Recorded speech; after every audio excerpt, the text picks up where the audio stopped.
ஒன்று கூடுங்கள், நாம் இழப்பதற்கு இனி ஒன்றும் இல்லை உயிரை தவிர என்ற அறைகூவலின் நீட்சியாக 1889 மே முதல் நாள் உலகின் பல்வேறு நாடுகளில் உலக தொழிலாளர்கள் தினமாக கொண்டாடப்படுவது நாம் அனைவரும் அறிந்ததாகும். இங்கு அமெரிக்கா மற்றும் கனடாவில் இது செப்டம்பர் மாதம் 1ஆம் திங்கட்கிழமை என்று கொண்டாடப்படுகிறது. இன்று மே தினம் கொண்டாடும் அனைவருக்கும் மே தின வாழ்த்துக்களையும் வணக்கத்தையும் திணை அமைப்பின் சார்பாக தெரிவித்துக் கொள்கிறேன். திணை அமெரிக்கா அமைப்பானது இங்கு அமெரிக்காவில் வாழும் நம் அடுத்த தலைமுறையினருக்கு தமிழின் சமூகம், கலை, இலக்கியம், பண்பாடு, கல்வி, மொழி மற்றும் அரசியல் சார்ந்த அனைத்து விழுமியங்களையும் இப்படியான நிகழ்ச்சிகள் மூலமாக கொண்டு செல்வதையே தன் குறிக்கோளாக கொண்டு இயங்கி வருகிறது. அந்த வகையில் இன்று நமது திணை அமெரிக்கா கலாட்டா நெட்டிசனோடு இணைந்து நடத்தும் இந்த மே தின சிறப்பு நிகழ்ச்சியில் நம் அனைவரின் பெரும் மதிப்பிற்கும் மரியாதைக்கும் உரிய தோழர் மதுக்கூர் ராமலிங்கம் அவர்கள் சிறப்புரையாற்ற இருக்கிறார்கள். உங்கள் அனைவரின் சார்பாகவும் தோழர் அவர்களை அன்புடன் வரவேற்கிறேன். பெருமை வாய்ந்த இந்நிகழ்ச்சியை ஜூம் தளத்தோடு யூடியூப் மற்றும் ஃபேஸ்புக் தளங்களிலும் நேரடியாக கண்டுகளித்துக் கொண்டிருக்கிற உங்கள் அனைவரையும் அன்போடு வரவேற்கிறேன். இந்த நிகழ்ச்சியை நமது நண்பர் சரவணன் அவர்கள் ஒருங்கிணைக்க வருகிறார்கள். அவர்களையும் அன்போடு வரவேற்கிறேன். சரவணன், வாருங்கள். நன்றி, வணக்கம். நன்றி. திணை அமெரிக்கா மற்றும் கலாட்டா நெட்டிசன் அமைப்புகள் இணைந்து நடத்தும் இந்த மே தின மெய்நிகர் சிறப்பு விழாவிற்கு வருகை தந்திருக்கும் பெரியவர்களே, நண்பர்களே, தோழர்களே, உடன்பிறப்புகளே, உங்கள் அனைவருக்கும் என் அன்பு கலந்த வணக்கங்கள். நம் நாடும் நாட்டு மக்களும் மூச்சு திணறிக் கொண்டிருக்கும் இந்த இக்கட்டான காலகட்டத்தில் நடக்கும் ஓர் இன்றியமையாத சந்திப்பு இது. இந்த நேரத்தில் தங்கள் உயிரை துச்சமென மதித்து நம் உயிர்காக்க போராடி கொண்டிருக்கும் அனைத்து மருத்துவர் உள்ளிட்ட முன்கள பணியாளர்கள் அனைவருக்கும் நம் மே தின வாழ்த்துக்களும் நன்றியும். தொழிலாளர் தினத்தில் ஒன்று கூடியிருக்கிறோம். நம் மக்களுக்கு சில நல்ல பழக்கங்கள் இருக்கிறது. ஏறி வந்த ஏணியை எட்டி விடுவார்கள், நடந்து வந்த பாதையை மறந்து விடுவார்கள். இன்றைக்கு சாதாரணமாக நமக்கு கிடைக்கும் பல உரிமைகளை நம் முன் பிறந்தோர் பல்வேறு போராட்டங்கள் நடத்தித்தான் பெற்றுத்தந்தார்கள் என்பது உரைக்கவே உரைக்காது. நாம் இன்று மலர் மீது நடக்க நமக்கு கீழ் முள் தைத்து கிடந்த நம் முன்னோர் கதை தெரியவே தெரியாது. அதனால் 8 மணி நேரம் மட்டும் வேலை என்று நாம் இன்று அனுபவித்து வருவதற்கு அன்று எத்தனை போராட்டங்கள் நடந்தன என்று யாராவது இன்று எடுத்து சொன்னால் பலருக்கு எக்கால சிரிப்புத்தான் வரும். ஆம், அந்த 8 மணி நேரம் மட்டும் வேலை கேட்ட போராட்டம் தான் நாம் இன்று கொண்டாடி கொண்டிருக்கும் மே தினத்தின் ஆரம்ப பொறி. அதுவும் இங்கு அமெரிக்காவில் பற்ற வைக்கப்பட்ட நெருப்பு அது. ஏகத்துக்கு வேலை வாங்கிய முதலாளி வர்க்கத்தை எதிர்த்து 8 மணி நேரம் மட்டுமே வேலை செய்ய முடியும் என்ற தொழிலாளர்கள் போராடுகிறார்கள். சிக்காகோ வைக்கோல் சந்தையில் அது கலவரமாக வெடிக்கிறது. பல உயிர் சேதங்களுக்கு பிறகு அந்த உரிமை கிடைக்கப் பெறுகிறது. அந்த நாளை நினைவு கூறும் வகையில் மே 1 தொழிலாளர் தினமாக கொண்டாடப்பட்டு வருகிறது. இது உலக வரலாறு. அமெரிக்காவிலும் இன்னும் சில நாடுகளிலும் மட்டுமே கொண்டாடப்பட்டு வந்த தொழிலாளர் தினம் இந்தியாவுக்கு அறிமுகப்படுத்தப்பட்டது 1923.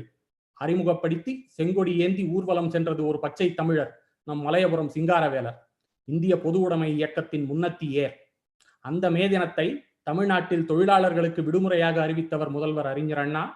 அதை விரிவாக்கி ஊதியத்துடன் கூடிய அரசு பொது விடுமுறையாக அறிவித்தவர் முதல்வர் கலைஞர். இன்னும் ஒருபடி மேலே போய் அந்நாளை தேசிய விடுமுறையாகவும் அறிவிக்க பிரதமர் VP சிங்கிற்கு அழுத்தம் கொடுத்ததும் கலைஞர். இது நம் நாட்டு வரலாறு. இப்படி பொது உடைமை கொள்கைகளும் திராவிட சித்தாந்தங்களும் என்றும் தொழிலாளர் நலன் சார்ந்து இணைந்தே நடந்து வந்திருக்கின்றன.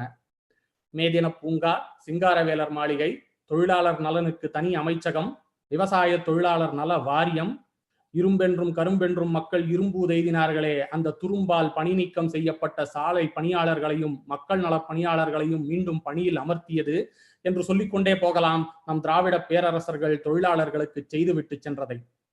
செய்தவற்றை இப்படி அடிக்கடி சொல்லி காட்டும் நம் வரலாற்றை தன் வசப்படுத்திக் கொள்ளும். மார்க்சிய பொது உடைமை கட்சியின் தமிழக மாநில செயற்குழு உறுப்பினர், தமிழக முற்போக்கு எழுத்தாளர் சங்கத்தின் மாநில தலைவர், தீக்கதிர் ஆசிரியர், செம்மலர் இதழ் இணை ஆசிரியர், பட்டிமன்ற உலகின் பேரரசர், பல்துறை வித்தகர், உதிரத்தில் மட்டுமல்ல உள்ளத்திலும் சிவப்பான தோழர் மதுக்கூர் ராமலிங்கம் அவர்களை வரவேற்பதில் எனக்கு மெத்த மகிழ்ச்சி. திண்ணை பேச்சு, விந்தை மனிதர்கள், கையளவு கடல், புள்ளி இல்லா கோலங்கள், காய்க்க தெரியாத காகித பூக்கள் போன்ற அண்ணன் எழுதிய அத்தனை நூல்களிலும் சரி, அவரது கணக்கில் அடங்காத பட்டிமன்ற இலக்கிய பொழிவுகளிலும் சரி, விஞ்சி நிற்பது அவரது கொண்ட கொள்கைக்கு சமரசமில்லாத எழுத்துக்களா, அல்லது தோளில் கை போட்டு தொலைதூரம் கதை பேசி நடக்கும் ஒரு நண்பனின் பாங்கா, அல்லது தஞ்சை தரணியின் வாழ்வியல் முறைகளை, சொலவடைகளை தொட்டு செல்லும் மொழி நடையா, அல்லது சொற்களில் தொடர்ந்து இழையோடும் நகைச்சுவையா என்று அதற்கே ஒரு பட்டிமன்றம் வைக்க வேண்டும் என்ற அளவில் அவை அனைத்தும் ஒன்றோடொன்று போட்டி போடுகிறது. அத்தகைய மொழி காதலன், பொது உடைமை கொள்கை குன்று, நகைச்சுவை நாயகன் அண்ணன் மதுக்கூர் ராமலிங்கம் அவர்களை இந்த மேதின கருத்தரங்கில் சிறப்புரையாற்ற வருக வருக என்று அன்புடன் அழைக்கிறேன். அண்ணன் வருக, புதியதோர் உலகம் செய்க.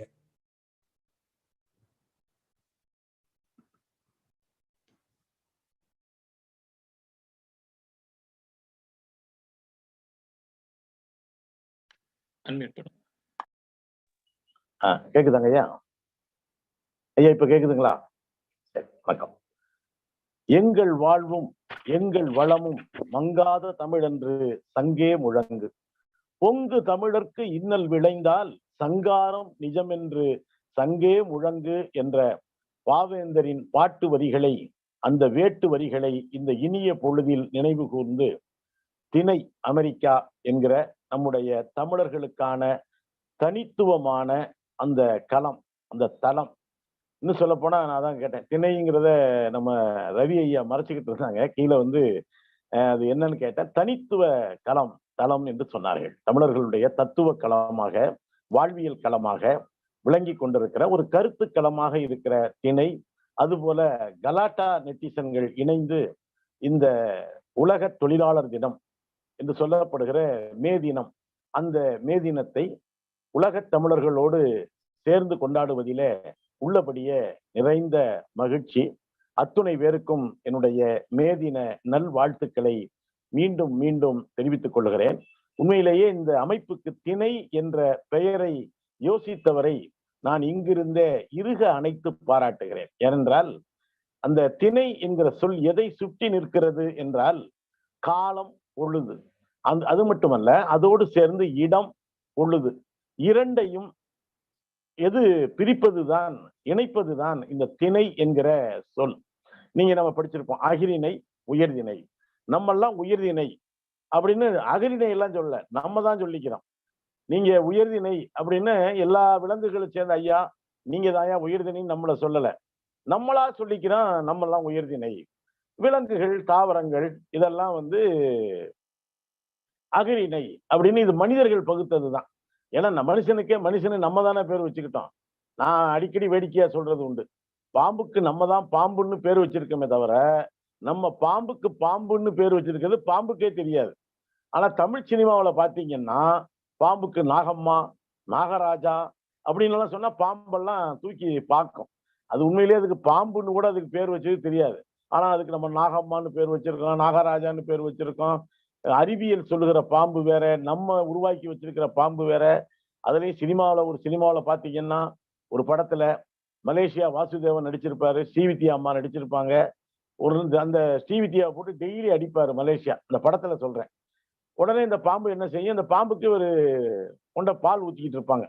யாரு? ஸ்ரீவித்யா. இது எப்படியோ பாம்புக்கு தெரியும், பக்கத்து வீட்டுக்காரருக்கு தெரியாது, பாம்புக்கு யாரோ தகவல் சொல்லிட்டாங்க, உன்னுடைய பக்தைய டெய்லி போட்டு அடிக்கிறான் அப்படின்னு. அவரை போட்டு தள்ளிடுறதுன்னு ஒரு நாள் பாம்பு கிளம்பி வரும்.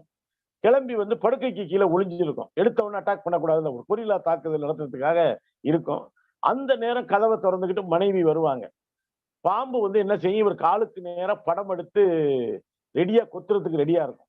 அப்ப புருஷனுக்கு பால் கொடுக்கறதுக்கு, எந்த புருஷனுக்கு? பாம்புக்கு பால் வார்த்த அதே கையால தான் புருஷனுக்கும் பால் ஊத்திக்கிட்டு இருக்கு.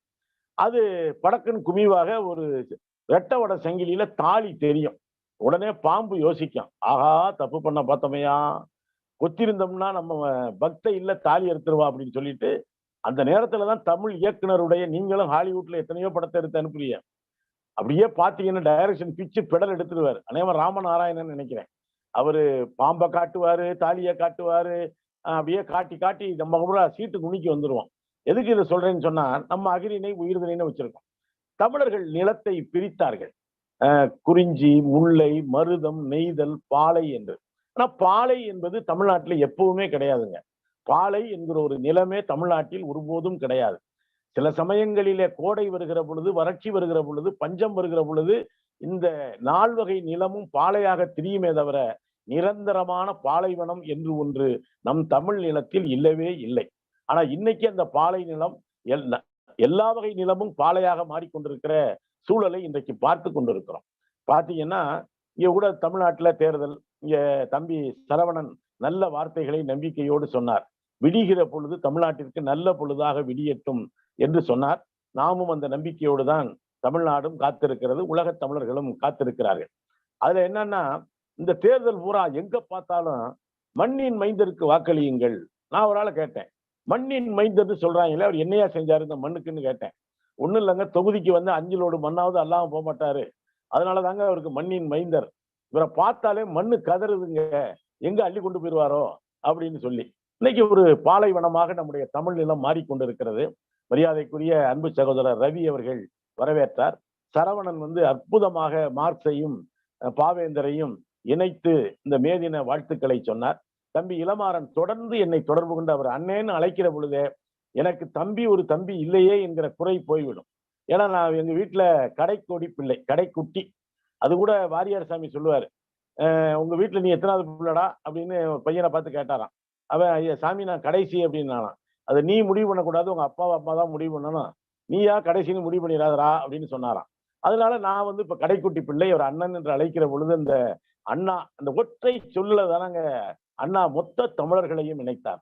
தம்பி உன்னைத்தான் தம்பி என்று அண்ணா, நீங்க பேர் அமைகிறதே அண்ணா துரை அவருக்கு வச்ச பேர். ஆனா எல்லாரும் அண்ணா அண்ணா அண்ணா அண்ணா அண்ணா என்று அழைத்த பொழுதுதான், நீங்க கவிக்கோ அப்துல் ரஹ்மான் சொல்லுவார், உன் ஒற்றை இதழ் தாமரையால் 1000 சூரியன்களை நீ உதிக்க வைத்தவன் அப்படின்னு சொன்னார். நாக்கு என்கிற ஒற்றை தாமரையால் 1000 சூரியன்களை உதிக்க வைத்தாரா அன்றைக்கு அண்ணா. அந்த ஒற்றை சூரியனில தான் 1000 தாமரைகள் கருகி போக வேண்டும் என்று நாம் இன்றைக்கு ஆசைப்படுகிறோம். ஏனென்றால் அந்த சூரியன் வருகிற பொழுது தாமரை மலரும். ஆனால் சூரியன் வருகிற பொழுது தமிழ்நாட்டை பொறுத்தவரை தாமரை தளரும் என்பது ஒரு நல்ல செய்தியாக இருக்க வேண்டும். மே தினத்தை நாம் கொண்டாடுகிறோம். இன்றைக்கு உண்மையிலேயே அமெரிக்காவில் இருக்கிற நம்முடைய தமிழ் சொந்தங்கள் அவர்களுக்கெல்லாம் என்னுடைய மே தினம், ஏனென்றால் அங்கே சிகாகோ நகரிலே சிந்திய குருதியிலே தான் மே தினம் என்பது வெடித்து கிளம்பியது. தம்பி சரவணன் சொன்னது போல அதை இந்தியாவிலே முதலில் கொண்டாடிய பெருமை சிந்தனை சிற்பி சிங்காரவேலரை சேரும். அதே போல இந்திய மொழிகளிலேயே முதலாக மே தினத்தை பாடியவர் தமிழ் ஒளி என்கிற கவிஞர். நீங்க வந்து தமிழ் ஒளி அப்படின்னு சொன்னா நம்மால என்ன கேட்பாங்க, அவர் என்ன சினிமாவில் பாட்டு எழுதியிருக்காருன்னு கேட்பாங்க. சினிமாவில் பாட்டு எழுதினாதான் கவிஞர்னே ஒத்துக்கிறாங்க. இப்ப நான் கூட ஒரு கூட்டத்தில் போய் சொன்னேன், மகாகவி பாரதியார் அப்படின்னு உடனே பக்கத்துல ஒரு பழைய எம்எல்ஏன்னு வச்சுக்கோங்களேன், அவர் கேட்டாரு, அவர் யாரு தம்பி அப்படின்னு கேட்டார். ஏன்னா நம்ம நாட்டுல தப்பா நினைக்காதீங்க, சூப்பர் ஸ்டார் யாருன்னு கேட்டா சின்ன குழந்தையும் சொல்லும். சுப்பிரமணிய பாரதியார் யாருன்னு கேட்டா பெரிய ஆளுகளே தெரியாதுன்றவாங்க. அவர் பாரதியார் யாருன்னு கேட்டார், அவர் கவிஞர் அப்படின்னு. கவிஞரா அப்படின்னா என்ன பண்ணாரு அப்படின்னு கேட்டார். பாட்டெல்லாம் எழுதியிருக்காருங்க அப்படின்னு நான் சொன்னேன். அப்படியா, என்ன படத்துல அப்படின்னாரு. அடுத்து நான் என்னடா வம்பா போச்சேன்ட்டு நான் உடனே சொன்னேன், இந்த கப்பலொட்டிய தமிழ் படத்துல கூட இந்த என்று தனியும் எங்கள் சுதந்திர தாகம், வெள்ளி பனிமலையின் மீதுலாகுவோம், இந்த பாட்டெல்லாம் எழுதுனது அவர் தான் அப்படின்னு. நல்லா எழுதினார், அப்புறம் எதுக்கே தொடர்ந்து எழுதுறது இல்லை அப்படின்னார். பாரதியார் செத்து போனதே தெரியாம வாழ்ந்துட்டு இருக்காரு அவர். இப்படி சூழல்ல தான் நீங்க ஒரு இன்னைக்கு இருக்கிற காலம் அப்படி இருக்கு. எல்லாத்துக்கும் விளம்பரம் என்பது, பூக்கடைக்கு கூட விளம்பரம் தேவைப்படுகிற காலமாக இருக்கிறது. உண்மையிலேயே இந்த மே தினத்திலே உங்களை எல்லாம் சந்தித்து ஒரு பாவேந்தருடைய வரியை நான் என்னுடைய பேசு பொருளாக கொடுத்தேன். உண்மையிலேயே பாவேந்தன் போல ஒரு தமிழுக்கு கிடைத்த வரம் பாவேந்தர். பாரதி அவரோடு இணைத்து மட்டுமே பேசப்பட வேண்டியவர் அல்ல நம்முடைய பாவேந்தர். நீங்க இந்த பாட்டையே படிச்சீங்கன்னா கூட, புதியதோர் உலகம் செய்வோம், கெட்ட போரிடும் உலகத்தை வேரோடு சாய்ப்போம். அப்ப ஏன் கெட்ட போர் அப்படின்னு சொல்றாரு? நண்பர்களே, 2 வகையான போர் இருக்கிறது. ஒன்று கெட்ட போர், இன்னொன்று நல்ல போர். நல்ல போர் என்பது நம் வாழ்க்கைக்காக நாம் நடத்த வேண்டிய போர். அந்த போராட்டம் நடந்து கொண்டே இருக்கும், அது நல்ல போர். இன்னைக்கு பாருங்க, இந்த கொரோனா காலம், ஒரு காலத்துல பாத்தீங்கன்னா போன் பண்ணோம்னா அல்லது செல்பேசியில தொடர்பு கொண்டா நல்லா இருக்கீங்களா அப்படின்னு கேட்போம். இப்பெல்லாம் பார்த்தா இருக்கீங்களா அப்படின்னு கேட்டுக்கிட்டு தான் அடுத்த வார்த்தைக்கே போக வேண்டியது. ஒரு காலத்துல ஐயா வைரம் பாய்ந்த கட்டை அப்படின்னு நம்ம ஊர்ல சொல்லுவாங்க. இப்ப சொல்றாங்க ஐயா வைரஸ் பாய்ந்த கட்டை அப்படின்னு. காலையில கூட ஐயா புலவர் ராமலிங்கம் ஒரு பட்டிமன்றத்துல சொன்னார், இந்த கொரோனா ரொம்ப வீம்பு பிடிச்சதுங்க.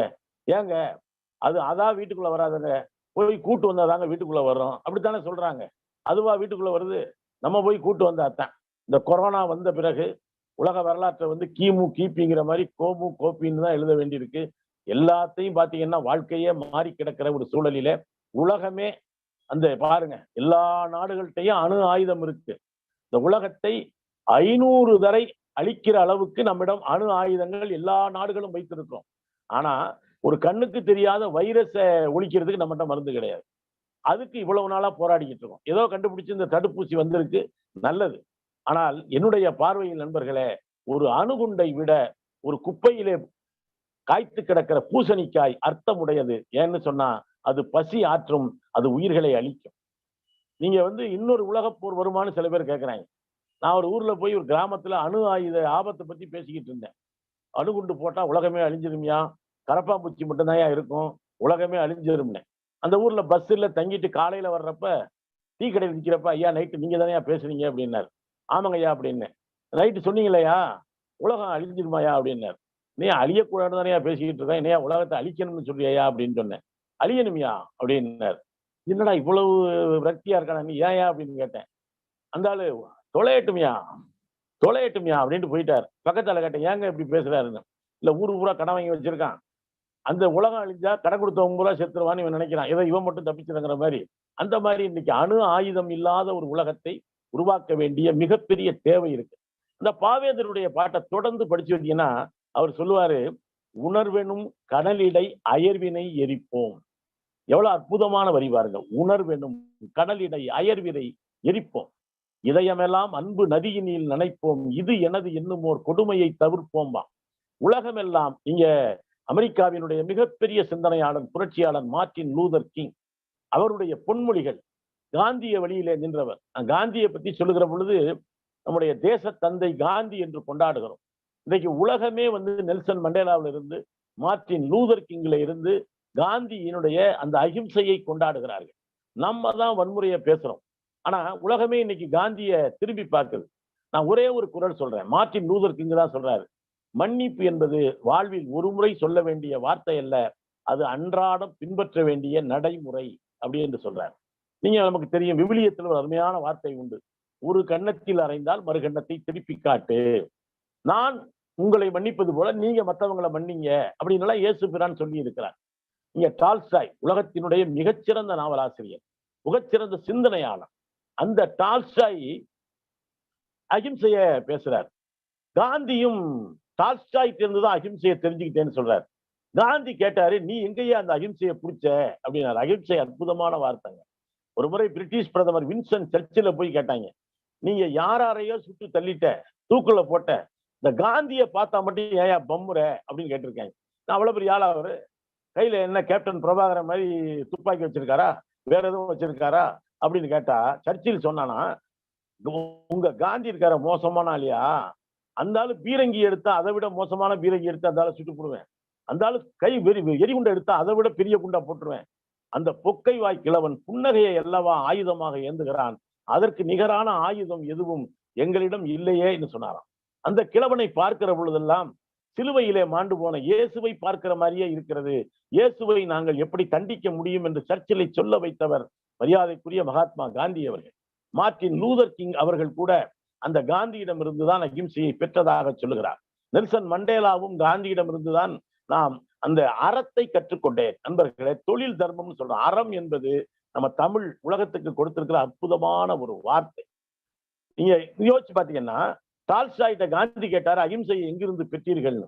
அவர் சொன்னாரு, உங்க ஊர்ல தான் யார். எங்க ஊர்லயா? குஜராத்லயா? குஜராத்ல தெரிஞ்சுக்கிற மாதிரி ஒண்ணுமே இல்லையா? குஜராத்ல இல்லையா? தமிழ்நாடுன்னு இந்தியாவில் ஒரு ஊர் இருக்கு, அங்க திருக்குறள் என்று ஒரு நூல் இருக்கிறது, அதுல இருந்து தான் அகிம்சையை கத்துக்கிட்டேன்.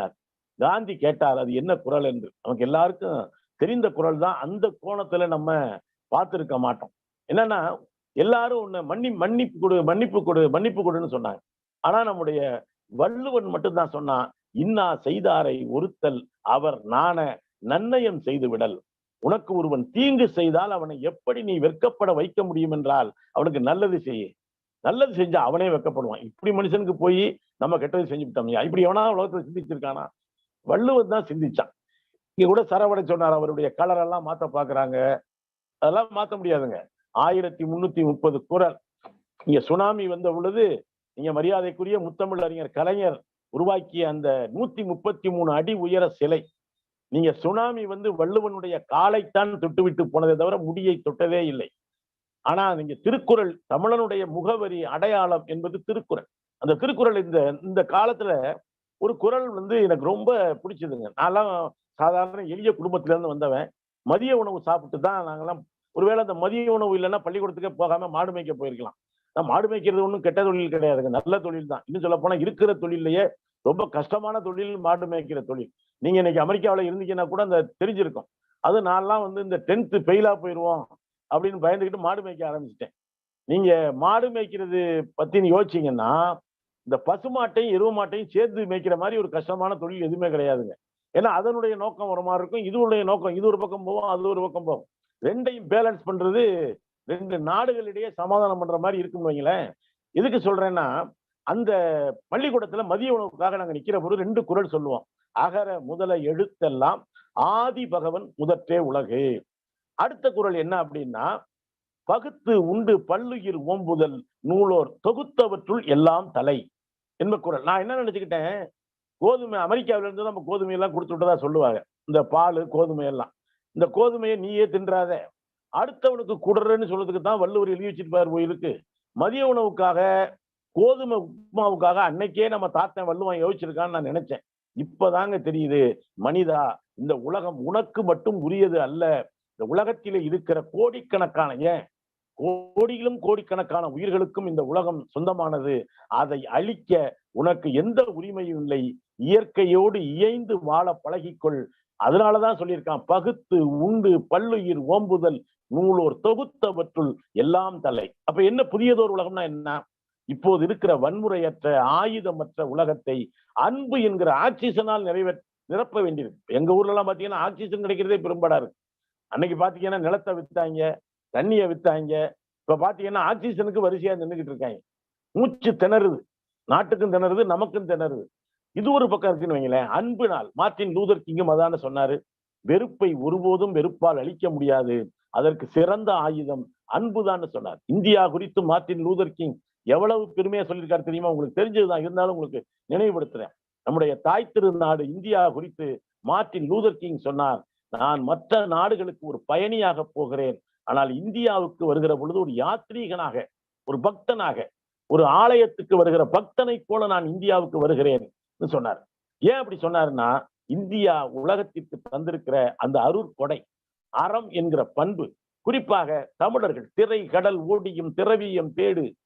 நீங்க தமிழர்களுடைய கடல் வாணிப தொடர்பு குறித்து இன்றைக்கெல்லாம் பேசுறோம். புதியதொரு உலகம் அப்படின்னு சொன்னா, இந்த உலகம் சுயநலமாக மாறி போயிருக்கிறது.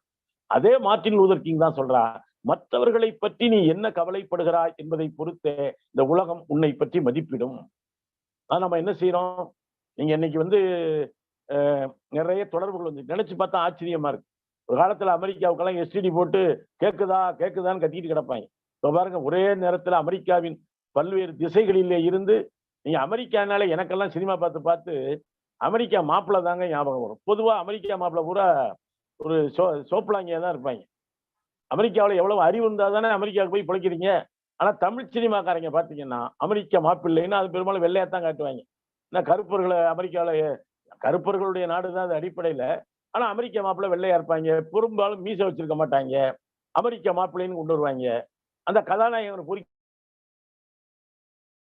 அந்த அமெரிக்கா மாப்பிள்ளை கடைசியா எங்க இருந்தாலும் வாழ்க அப்படின்ட்டு மறுபடியும் அமெரிக்காவுக்கு விசாரிச்சுட்டு போயிடுவான். ஆனா இன்னைக்கு அறிவுள்ள பிள்ளைகள், அமெரிக்க மாப்பிள்ளைகள் சினிமா காட்டுவது. ஆனா இங்க இருக்கிற பிள்ளைகள் எவ்வளவு அற்புதமாக சிந்திக்கிறார்கள். எங்கு போயிருந்தாலும் இந்த நிலம் குறித்த, நீங்க சொல்லுவாங்க இல்லையா, ரஷ்யாவினுடைய அந்த பாலைவனத்தில இருந்து ராமேஸ்வரத்திற்கு இனப்பெருக்கத்திற்கு வருகிற அந்த பறவை மிகச்சரியாக மீண்டும் அந்த ஊருக்கு போயிருது இல்ல. அது வந்து தன்னுடைய கூட்டை வந்து எஸ்எம்எஸ் போடுதா அல்லது வேற ஏதாவது தகவல் சொல்லிட்டு வருதா, எப்படிங்க கரெக்டா வந்துட்டு போகுது? அது கூட்டையும் நிலத்தையும் தன்னுடைய நினைவுகளிலேயே சுமந்து கொண்டு வருகிறது. இறகுகளை இசைக்கிற பொழுதே அதனுடைய நிலம், இது இனம். இந்த தமிழ் நிலத்துலதான் இனப்பெருக்கம் நல்லா இருக்குங்கிறதால இந்த பறவைகள்லாம் வந்து போகுது. அப்படி ஒரு வசந்தத்தினுடைய வரவேற்பு தளமாக நம்முடைய தமிழ் மண் இருக்கிறதுங்கிறது ரஷ்ய பறவைக்கு தெரியுது, இங்க இருக்கிறவங்களுக்கு தெரிய மாட்டாங்க. எப்படியாவது தமிழ்நாட்டினுடைய தனித்துவத்தை அழிச்சிட முடியுமா? இவங்க தமிழை அழிக்க முடியுமா? ஏய், தமிழை அழிக்க நீ யாரா? தமிழை எத்தனை பேர் தெரியுமா? உண்மையிலே தமிழுக்கு இருக்கிற சிறப்பு என்ன தெரியுமா நண்பர்களே? ஒரு மதம் வருகிற பொழுது ஒரு மொழியையும் கூட்டிக்கிட்டே வரும். பெரும்பாலும் அப்படித்தான் நடக்கும். ஆனா தமிழுக்கு இருக்கிற சிறப்பு என்ன தெரியுமா? இங்க சைவம் தலை தோங்கிய பொழுது நமக்கு தேவாரமும் திருவாசகமும் கிடைத்தது. நீங்க தயவு செய்து திருவாசகத்தையும் திருமந்திரத்தையும், உங்களுக்கு பக்தி இருக்கோ இல்லையோ அதை பத்தி கவலை கிடையாது, திருவாசகத்தை படிச்சு பாருங்க, திருமந்திரத்தை படிச்சு பாருங்க. உடம்பார் அழியின் உயிரார் அழிவார்னு சொல்லிட்டு போயிருக்கான். இந்த உடம்ப பாத்துக்கடா அப்படின்னு திருமூலர் சொல்லியிருக்கான்ல. இன்னைக்கு சைவம் தலைத்த பொழுது தமிழும் சேர்ந்து தலைத்தது, தேவாரம் திருவாசகம் கிடைத்தது. வைணவம் தலைத்த பொழுது நமக்கு 4000 திவ்ய பிரபந்தங்களும் ஆண்டாள் பெருமாட்டியினுடைய பாடல்களும் கிடைத்தது. நமக்கு இஸ்லாமியம் வந்த பொழுது சீரா புராணம் கிடைத்தது. கிறிஸ்துவம் தலைத்த பொழுது நமக்கு தேம்பாவணியும் அற்புதமான இலக்கியங்களும் கிடைத்தது. சமணம் தலைத்த பொழுது நமக்கு சிலப்பதிகாரம் கிடைத்தது. பௌத்தம் தலைத்த பொழுது நமக்கு மணிமேகலை கிடைத்தது. மற்ற சமயங்கள் எல்லாம் தமிழை அழிக்கவே முடியவில்லை, மாறாக சமயங்கள் தமிழோடு சேர்ந்து வளர்ந்தன. தமிழ் அந்த சமயங்களோடு சேர்ந்து வளர்ந்தது. ஏன்னா இது சமயங்களில் உருவாக்கப்பட்ட மொழி அல்ல, இந்த நிலத்திலே இருந்து உருவாக்கப்பட்ட ஒரு மொழி. நான் ஒன்றை சொல்லுவேன், நீங்கள் எல்லாம் பார்த்து அமெரிக்க சொந்தங்கள் எல்லாம் புலம்பெயர்ந்து போய் அங்க நம்ம வாழ போகல, பிழைக்கத்தான் போயிருக்கோம். இங்கதான் வாழ முடியும். இங்க நிச்சயமாக எனக்கு நம்பிக்கை இருக்கிறது. அங்கேயே ஒரு நல்ல வாழ்க்கை நம்ம ஊர் தான். யாதும் ஊரே யாவரும் கேளுன்னு யாரு சொன்னா? எங்க போறியோ அங்க பொழைச்சுக்கடா. நீங்க உலகத்துக்கு தமிழை எங்கேயோ எத்தனையோ மண்ணுக்கு போயிருக்காங்க, அங்க போய் அவங்கள ஆட்டையை போடுற வேலையே கிடையாது. அங்க போய் அன்பை தான் விதைச்சிருக்கான், அவனோட இயைந்து வாழ்ந்திருக்கான். நம்மால் எண்ணெயும் தண்ணியும் மாதிரி பழகிறது இல்லை, பாலும் தண்ணியும் மாதிரி பழகிறான். சமீபத்தில் கூட நான் படிச்சேன், ஏன்டா இந்தியர்கள் தமிழர்கள் இவ்வளவு உழைப்பாளிகளாக இருக்கிறார்களே என்றால், அவன் சொல்றான், மத்த நாட்டுக்காரன் எல்லாம் தனக்காக உழைக்கிறான், தமிழை மட்டும்தான்டா எங்கேயோ இருக்கிற குடும்பத்துக்கும் சேர்த்து உழைக்கிறாங்கிறான். அவன் குடும்பத்துக்காகத்தான் அவ்வளவு தூரம் அவனுடைய மனவுல எங்கேயோ ஊர்ல இருக்கிற ஒரு திருமணமாகாத தங்கை இருக்கலாம், அல்லது கல்லூரிக்கு போக வேண்டிய தம்பி இருக்கலாம். இப்பதானே முட்டி முட்டி முட்டி முட்டி மோதி லேசா ஒரு முதல் தலைமுறை பட்டதாரிகள் வந்திருக்கோம். அதுக்கு முன்னால கல்வி என்பது ஒரு சாராருக்குத்தானே இருந்தது. இன்னைக்கு தானே முட்டி மோதி அலமோதி தானே இந்த இடத்துக்கு வந்திருக்கான். அதையும் பிடிச்சி பல உனக்கு தகுதி இல்லைங்கிறான், தரம் இல்லைங்கிறான், அதுங்கிறான் இதுங்கிறான், நம்மளை மறுபடியும் பின்னால தள்ளுறதுக்கு எல்லா வேலையும் பார்த்துக்கிட்டு இருக்கான். ஒரு செய்தி சொல்றேன், இந்த தமிழ் இனம் எப்படிப்பட்ட இனம்னா, நம்ம ஊர்ல எல்லாம் சொல்லுவாங்க, காக்கா கத்துனா யாரோ விருந்தாளி வரப்போறாங்க. இது நம்ம எல்லாரும் கேள்விப்பட்டதா இருக்கும். அமெரிக்காவில காக்கா இருக்கா கத்துதானே எனக்கு தெரியாது. ஆனா நம்ம ஊர்ல சொல்லுவாங்க, காக்கா கத்துனா யாரோ சொந்தக்காரங்க வரப்போறாங்க அப்படின்னு. நான் ஆதவன் தீட்சண்யான்னு ஒரு கவிஞர் கூட சொன்னாரு, காலையில் காகம் கத்தியது, மனைவி சொன்னால் யாராவது விருந்தினர்கள் வரப்போகிறார்கள் என்று. மாலை வரை யாரும் வரவே இல்லை. பிறகுதான் தெரிந்தது அந்த காகம் கூட ஒரு விருந்தினர் தானே. நம் வீட்டுக்கு வந்த விருந்தினருக்கு அந்த காக்கா காக்கா கத்தி விருந்தினர்கள் அவசியம் இல்லை, இந்த காகம் கூட கத்துதுன்னு சொன்னா சோறு போடுறியா அப்படின்னு கேட்டு நம்ம ஒரு விருந்துன்னு வச்சு. அதனாலதானே காக்கை குருவி எங்கள் ஜாதின்னு எவனாவது பாடியிருக்கான உலகத்துல. நீல் கடலும் மலையும் எங்கள் கூட்டம்னு பாடினானே பாரதி. எதுக்காக சொல்றேன்னா, காக்கா கத்துனா சொந்தக்காரங்க யாராவது வரப்போறாங்கிறது என்னன்னு அர்த்தமா, ஒரு காலத்துல தமிழர்கள் கப்பல்ல படகுல பல நாடுகளுக்கு வணிகம் செய்ய போயிருக்காங்க. இப்ப மாதிரி இப்பெல்லாம் கூகுள் இல்லைன்னா மேப்பு போட்டுதான் நம்ம ஊர்ல எல்லாத்துக்கும் போய்கிட்டு இருக்காங்க. டாக்ஸில ஏறின உடனே ஒரு தடவை நடந்த சம்பவங்க, நான் ஒரு தடவை சென்னையில இருந்து வேலூருக்கு போகணும்னு சொல்லிவிட்டேன். அந்த ஆள் ஏதோ ஒரு ஞாபகத்துல மேலூர்னு போட்டு விட்டேன். விடிய விடிய போய்கிட்டே இருக்கு. கடைசியா பார்த்தா கூகுள் சொல்லுது, சக மனுஷனை நம்புறது இல்ல, கூகுள் மேப்பை நம்பி கொண்டாந்து மேலூர் வச்சுறாங்கன்னா. மேலூருக்கு எதுக்குடா வந்த? மேலூர்னா தமிழ்ல இன்னொரு அர்த்தம் ஒண்ணு இருக்கு, அது மேலூர்னா மேல வருது. மேலூருக்கு கண்ணதாசன் கூட சொல்லுவார், எந்த ஊர் என்றவனே இருந்த ஊரை சொல்லவா, அந்த ஊர் நீயும் கூட இருந்த ஊர் மேலூர் செல்வதற்கு வேலை வரவில்லையடான். ஆனா அந்த காலத்துல இந்த வசதி கூகுள் மேப் எல்லாம் கிடையாதுங்க. அப்ப என்ன செஞ்சிருக்காங்க அப்படின்னு சொன்னா, அந்த கப்பல்ல இந்த காகம் ஒரு 4-5 காகத்தை வச்சிருப்பாங்களாம். ஒருவேளை ஏதாவது இயற்கை பேரிடர் சுனாமியோ புயலோ கப்பல் திசை மாறி போயிடுச்சுன்னா என்ன செய்வாங்களாம், இந்த காகத்தை திறந்து விடுவாங்களாங்க. காகத்துக்கு என்ன ஒரு சிறப்புன்னா, இப்ப நம்ம என்ன உழப்பிட்டு கிடப்பாங்கன்னே குழப்பி இந்த பக்கம் போறது அப்படின்னு தெரியாம குழப்பிட்டு கிடப்போம். அந்த காகம் என்ன செய்யுமா, திறந்து விட்ட உடனே எங்க கரை இருக்கோ, எங்க மனிதர்கள் வாழ்கிறார்களோ அதை நோக்கி சரியா போகுமா. உடனே இந்த மாலுமி சொல்லுவாராம், இந்த காகம் போற திசையிலேயே கப்பலை விடு, நிச்சயமா கரை இருக்கும், அங்கள் மனிதர்கள் இருப்பார்கள் அப்படின்னு அந்த அந்த காகம் போன திசையில கப்பலை செலுத்துவாங்களாம். இது அல்ல நண்பர்களே நான் சொல்ல வருகிற செய்தி.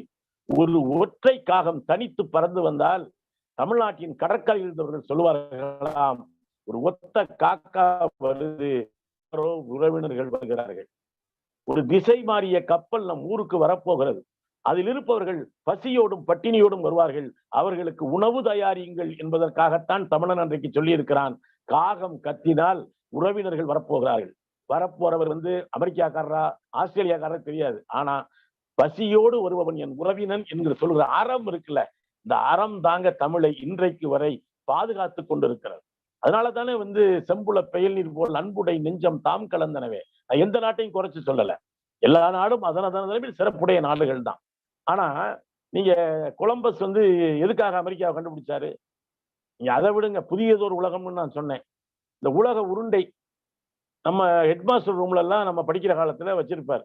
என்னன்னா அவ்வளவு சிம்பிளா உலகம் உருண்டை. எனக்கு தெரிஞ்சு ஹெட்மாஸ்டர் எல்லா வாத்தியார் மேஜையும் சும்மா இருக்கும். இந்த ஹெட்மாஸ்டர் ரூம்ல உலக உருண்டை வச்சிருந்தா ஒரு ஹெட்மாஸ்டர்னு அர்த்தம். அது எவன் எழுதி வச்சான்னு தெரியல, என்ன ஜீவோன்னு தெரியல. இல்லைன்னா இங்க ஹெட்மாஸ்டரை கூட்டு போயிடுவாங்க. நம்ம ஹெட்மாஸ்டர்னா கிட்டத்தட்ட சட்டம் ஒழுங்கா பாதுகாக்கிற ஒரு மாதிரி. அதுபோல பிடி வாத்தியார்னு ஒருத்தர் பள்ளியில் இருப்பார் பாத்தீங்களா. எனக்கு தெரிஞ்சு விளையாட்டு மைதானம் இங்கேயும் இல்லை. ஓடி விளையாடு பாப்பா அப்படின்னா புள்ள ஓடனா பொத்துன்னு கீழே விழுந்துடும். எங்க மைதானம் இருந்தா தானே. அந்த பிடி வாத்தியாருக்கு பெரும்பாலும் லா அண்ட் ஆர்டர் இன்ஸ்பெக்டர் மாதிரி அவரு போன உடனே அடிப்பாரு. அடிச்சுட்டு தான் என்னடா தப்பு பண்ணேன்னு கேட்பாரு. அவரை பொறுத்த வரைக்கும் எல்லாமே தப்பு பண்றவங்கிறது அவருடைய கணக்கு. ஆனா இந்த உலகம் உருண்டைன்னு சொல்ல அறிவியலாளர்கள் எவ்வளவு கஷ்டப்பட்டாங்க. கலிலியோ அது வரைக்கும் உலகம் தட்டைன்னு நினைச்சுக்கிட்டு இருந்தாங்க. நம்ம ஊர் மதுரை பக்கம் தட்டைன்னு அந்த முறுக்கு தட்டைன்னு சொல்லுவாங்க, அது மாதிரி தட்டையா இருக்குன்னு நினைச்சுக்கிட்டு இருந்தாங்க. கலிலியோ தான் உருண்டைன்னு கண்டுபிடிச்சான். பல பேர் சொன்னாங்க, இவர் தான் இறுதியா சொன்னார். ஆனா அங்க இருந்த மத குருமார்கள் ஏற்கல. நீ எப்படி சொல்ற உருண்டைன்னு, எப்படி உலகம் உருண்டைன்னு சொல்றேன்னு சொல்லி அந்த ஆளை கூட்டு வாடான்ட்டாங்க. கூட்டு வரும் பொழுது தூக்கிட்டு போயிட்டு இருக்காங்க பல்லக்கில் வச்சு. கலிலியோ சொல்றான், அங்க கேட்பாங்க உலகம் உருண்டையா தட்டையான்னு. நான் உருண்டைன்னு சொன்னா என் ஜோலியை முடிச்சு விட்டுருவாங்க, அதனால தட்டைன்னு தான் சொல்ல போறேன். இருந்தாலும் உங்ககிட்ட மட்டும் சொல்றையா, யாரு இந்த பல்லக்கத்துக்கு சொன்னாராம் உலகம் உருண்டைதான்டா, அதனால எனக்கு ஒரு அறிவியலாளங்கிற முறையில நான் கண்டுபிடிச்ச விஷயத்த உங்ககிட்டயாவது சொல்லணும்னு சொன்னானா. அதுக்கு அந்த தூக்கிட்டு வந்து சொன்னானா, உலகம் உருண்டைன்னு சொன்னதுக்கு தான் உன்னை வெளுக்க கூட்டு போய்கிட்டு இருக்காங்க, நீ ஏன் போற போக்கில் என்கிட்ட சொல்லிட்டு போற. ஒரு படத்துல வடிவேலு சூன்ட்டு போவார்ல, நான் உன்கிட்ட ஒண்ணு அன்பா கேட்டுக்கிறேன், உலகம் உருண்டைன்னு என்கிட்ட சொன்ன நீ வேற யார்ட்டையும் சொல்லிவிடாத, இல்லைன்னா அடுத்த பல்லாக்கு எனக்கு தாண்டா அப்படின்னாலாம். ஒரு சின்ன அறிவியல் உண்மையை சொல்லக்கூட அறிவியலாளர்கள் அவ்வளவு கஷ்டப்பட்டிருக்காங்க. யோசிச்சு பாத்தீங்கன்னா இன்றைக்கு உலகம் எவ்வாறு இருக்கிறது?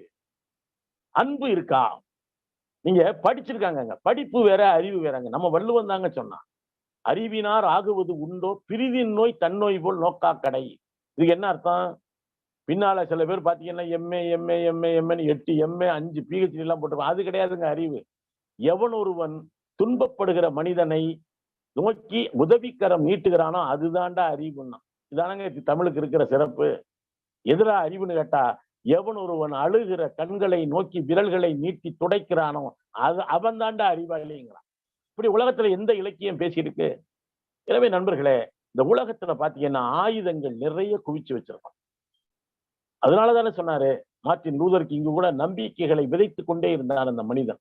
உங்க எல்லாருக்கும் தெரிஞ்ச பழமொழிதான், பறக்க முயற்சி செய், பறக்க முடியவில்லையா ஓடு, ஓட முடியலையா நட, நடக்கவும் முடியலையா தவழ்ந்தாவது போ, உன் இலக்கை நோக்கி முன்னேறிக்கொண்டே இரு என்று சொன்னார் மார்ட்டின் லூதர் கிங். நம்ம இதை சொன்ன அப்படியா மேல்நாட்டு அறிஞர் சொன்னாதான் நம்மளால ஒத்துக்குவான்.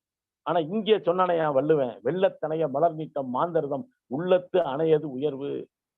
நீங்க ஒரு குளத்துல அல்லி மலருடைய உயரம் என்னடானா அந்த நீர் இருக்கிற உயரம்னா, அது போல நீ உன்னுடைய உயரம் என்னடானா நீ எவ்வளவு உயர்வாக சிந்திக்கிறாயோ அதுதான்டா உன் உயரம் என்று நம்முடைய வள்ளுவ பேராசான் பேசியிருக்கான்ல. எனவே அன்பிற்கினிய நண்பர்களே, புதியதோர் உலகம் என்று சொல்லுகிற பொழுது, ஏன்னா கெட்ட போரிடும் உலகத்தை வேரோடு சாய்ப்போம் அப்படின்னா பாவேந்தர். பாரதி கூட சொல்லுவான், ஆயுதம் செய்வோம் நல்ல காகிதம் செய்வோம். அது என்ன நல்ல காகிதம்னா என்ன, வளவலன்னா ஆர்ட் பேப்பரா? இல்லைங்க, ஒரிஜினலா பேப்பர் ஆடுறா அப்படின்னு இருக்கேன். நீங்க பாத்தீங்கன்னா கொஞ்ச நாளைக்கு முன்னால கூட இங்க 500 ரூபாய் 1000 ரூபாய் செல்லாதுன்ட்டாங்க. திடீர்னு பாத்தீங்கன்னா எல்லாரும் வரிசையில் நிக்கிறாங்க. எனக்கு தெரிஞ்சு பெரிய முதலாளி யாரும் போய் நின்று ஒரு 50 கோடி மாத்தினதா தெரியல. போய் வரிசையில் நின்று பூரா நம்ம குரூப்பு, இந்த வெள்ளரிக்காய் வித்தது, புளி உருண்டை வித்தது, பொறி உருண்டை வித்தது, இதுக்கு பூரா 500 ரூபாய் மாத்துறதுக்கு 5 நாள் நிக்குதுங்க. ஆனா கருப்பு பணம் அது பாட்டுக்கு மாறத்தான் செஞ்சுச்சு. விளையாட்டா சொல்லுவாங்க, ஒருத்தங்க திடீர்னு தவம் பண்ணானா, கடவுள்கிட்ட கேட்டானா. உங்க ஊர்ல ஏடிஎம் இருக்கும்னு நினைக்கிறேன். ஏடிஎம் பொறுத்த வரைக்கும் 2 விஷயம் தாங்க. எவட்ட கார்டு இருக்கோ அவன் ஏடிஎம்ல போய் காசு எடுப்பான். கார்டு இல்லைன்னா ஏடிஎம்மே எடுக்க முயற்சி பண்ணுவாங்க. பல இடத்துல முயற்சி பண்ணி மாட்டிக்குவாங்க. உங்களுக்கே தெரியும். கடவுள்கிட்ட கேட்டானா, கடவுளே எனக்கு ஒரு நல்ல வரமா கொடு. கடவுள் வந்துட்டார். சமயத்துல வருவாரு.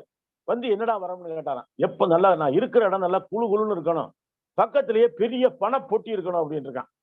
கடவுள் என்ன கடுப்புல இருந்தாலும் தெரியல, தந்தேன்ட்டு போயிட்டாரு. கடைசியா பார்த்தா ஏடிஎம்ல செக்யூரிட்டியா போட்டு விட்டாங்களாம். அங்க ஏசியும் இருக்கு, பக்கத்துல பண பொட்டியும் இருக்கு. ஆனா இவனால 5 பைசா எடுக்க முடியாது. யாராரும் எடுத்துட்டு போவாங்க. இவன் பாவம் வேடிக்கை பார்த்துக்கிட்டே இருப்பான். இப்படி கடவுள்கிட்ட கேட்கிறப்ப கூட கவனமா கேட்கணும். கடவுளுங்கிறது வேற ஒண்ணும் இல்லைங்க. சில பேருக்கு கடவுள் நம்பிக்கை இருக்கலாம், சில பேருக்கு கடவுள் நம்பிக்கை இல்லாம இருக்கலாம். பட்டுக்கோட்டை சொல்லுவான், கடவுள் உண்டு என்பதும் இல்லை என்பதும் கவைக்கு உதவாத வெறும் பேச்சு அப்படின்னு. நேத்து ஒரு கவிதை தங்கமூர்த்தி எழுதியிருந்தாரு. நம்ம தமிழ் ஊர்ல சொல்லுவாங்க தெரியுமா, அறுத்தான் சொல்ல மாட்டாங்க. சங்கிலியை அறுக்கிறதுக்குன்னு ஒரு குரூப் இருக்காங்க. ஒரு 4 நாளைக்கு முன்னால மதுரையில ஒருத்தன் காலையில ஒரு அம்மா கோலம் போட்டுக்கிறதுக்கு சங்கிலி அறுத்துட்டு போயிட்டான். அடுத்த நாள் கரெக்டா அதே ஆள் வந்துட்டான். வந்து கோலம் போட்டுக்கிட்டு அம்மாவை சப்புன்னு ஒரு அறை விட்டுருக்கான். அந்த அம்மாவுக்கு ஏன் அடிச்சேன்னு இருக்கான். கவரிங் செயினை போட்டு 4 மணிக்கு கோலம் போட்டுக்கிட்டு இருக்கேன். உயிரை பணைய வச்சு நான் அறுத்துக்கிட்டு போறேன். உனக்கெல்லாம் 4 மணிக்கு கோலம் போடல யார் உன்னை கோச்சுக்கிட்டா? தங்கச்சங்கிலி இருந்தா 4 மணிக்கு கோலம் போடு, இல்லைன்னா 10 மணிக்கு மேல போடு, ஒன்றும் அவசரம் இல்லை. நாங்க எவ்வளவு கஷ்டப்பட்டு தொழில் பண்றோம் தெரியுமா அப்படின்ட்டு போனானா. அதுபோல அறுத்தான், அத்தான், அத்தான் என்னத்தான் அப்படின்னா சங்கிலி அறுக்கிறவன்லாம் அத்தானா? அறுத்தான், அது அறுத்தான், இது அத்தான். எதுக்காக இதை சொல்றேன்னு சொன்னா, இன்னைக்கு இருக்கிற சூழல்ல வஞ்சகம், பொய். நீங்க ஹிட்லர், கோயபல்ஸை பத்தி சொல்லுவாங்க. கோயபல்ஸ் மாதிரி ஒரு பொய்யனை கண்டுபிடிக்கவே முடியாதான். அவ்வளவு பெரிய பொய்யன்னு சொல்லுவாங்க. ஹிட்லரை வந்து ஊதி ஊதி பெருசாக்குனதே அந்த கோயபல்ஸ் தான். ஹிட்லர் கூட கேட்டான், நானே ஒரு பெரிய துப்பாக்கூடு தான், எப்படியா இவ்வளவு பொய் சொல்ற அப்படின்னு சொன்னாப்ல. அதுக்கு கோயபல்ஸ் சொன்னானா, ஹிட்லர் ஒருபோதும் கோயபல்ஸ் ஆக முடியாது, கோயபல்ஸ் ஒருபோதும் ஹிட்லர் ஆக முடியாது. நீங்க யாரையாவது நினைச்சுக்கிட்டு 2 வேலையும் ஒன்னா செய்றாங்க நினைச்சிடக்கூடாது. நான் இன்னைக்கு ஹிட்லரும் கோயபல்ஸும் சொன்னதே சொல்லிக்கிட்டு இருக்கேன், அவ்வளவுதான். எதுக்காக இதை சொல்றோம்னு சொன்னா, இந்த உலகத்திலே இருக்கிற எல்லா மொழிகளோடும் இணைந்து இன்னைக்கு தமிழ்நாட்டுல தமிழ் இருக்கா? தமிழ்நாட்டுல தமிழன் பிழைக்க முடியுதா? தமிழன் என்ற ஒரு இனம் உண்டு, தனியே அவனுக்கு ஒரு குணம் உண்டு. நீங்க தமிழ்நாட்டுக்கு வந்தீங்கன்னா தெரியும். தமிழர்களை பாக்குறதே ரொம்ப அபூர்வமா இருக்கு. ஒரு பேங்க்ல போய் கேட்டா அவர் கியாகே அப்படிங்கிறாரு. ரயில்வேல ஆதார் கார்டு நைஹே அப்படிங்கிறாரு. நம்ம சொல்லிக்கிட்டு இருக்கோம் தமிழன் என்ற ஒரு இனம் உண்டு. இங்க நீங்க எல்லாம் பிழைக்க அங்க போயிட்டீங்க, யாரோ பிழைக்க இங்க வந்துட்டாங்க. ஒரு காலத்துல பாத்தீங்கன்னா வந்தாரை வரவேற்பது தமிழ்நாடு ரைட்டு. அதுக்காக சொந்த நம்ம ஊர்ல தானங்க சொன்னாங்க, தனக்கு மிஞ்சி தாண்டா தானமும் தர்மமும் அப்படின்னு. இருக்கிறத பூரா அள்ளி விட்டுக்கிட்டே இருந்தா யோசிக்கிற பொழுது நண்பர்களை, இன்றைக்கு புதியதோர் உலகம் செய்வோம்னா, இந்த கொரோனா வந்த பிறகு எவ்வளவு கொடுமை அனுபவிக்கிறோம் தெரியுமா? இந்த மாதிரி ஒரு கொடிய நோய் வரவே கூடாதுங்க. முன்னால சில நோய் வந்திருக்கு, காலரா வந்திருக்கு, அம்மை வந்திருக்கு, அதே போல வேற சில நோய்கள் வந்து பிளேக் நோய் வந்திருக்கு. நம்ம ஊர்ல வந்து பிளேக் மாரியம்மன் இருக்கு தெரியுங்களா உங்களுக்கு? பிளேக் மாரியம்மன் இருக்கு. பிளேக் நோய் வந்த பொழுது அதை பயந்து போய் பிளேக் மாரியம்மன், அநேகமா என்ன கொரோனா பிள்ளையார் கூட அடுத்த பிள்ளையார் சேர்த்துக்கு வந்தாலும் வரும்னு வைங்க. இது அது கடவுளோட ஒரு நம்பிக்கை தானே, நோய் போகணும் அப்படின்னு. ஆனா இந்த காலத்துல தானங்க கபசுர குடி தாய்ச்சிதான் நாங்கெல்லாம் வந்துகிட்டே இருக்கோம்.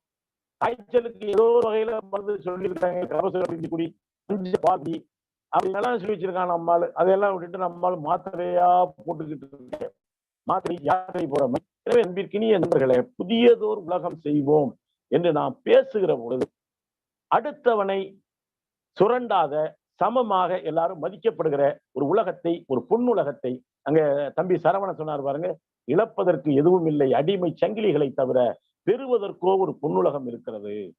இந்த பொன்னுலகம்னா எனக்கு தெரிஞ்சு என்ன, எல்லாம் சொர்க்கத்தையே கையை காட்டிக்கிட்டு இருக்காங்க. மரியாதைக்குரிய அண்ணன் சுப வீரபாண்டியன் தான் சொல்லுவார். நீங்க தமிழ்நாட்டுல தெரியும், வைகுண்ட ஏகாதசி அன்னைக்கு சொர்க்க வாசல் காலையில அதிகாலையில திறப்பாங்க. கூட்டம் அலமோதும். சொர்க்க வாசல் திறந்த உடனே ஆளா அதுல சில பேர் விஐபி எல்லாம் போவாங்க. சொர்க்கத்து இங்கதான் விஐபினா சொர்க்கத்துல போயும் விஐபியை மெயின்டைன் பண்றாங்களாம். அங்க போய் வரிசையில நின்றுகிட்டு இருப்பாங்க. அண்ணன் என்ன கேட்டாருன்னா, எப்பா சொர்க்க வாசல் திறக்குதுன்னு வரிசையில நிக்கிறிய, ஒருவேளை சொர்க்கமே திறக்குதுன்னு வைங்களேன், எப்பா இந்த பக்கம் வாயா, இந்த பக்கம் போனீங்கன்னா நேரா சொர்க்கத்துக்கு போயிடலாம். ஒரு வேலும் போக மாட்டாங்க.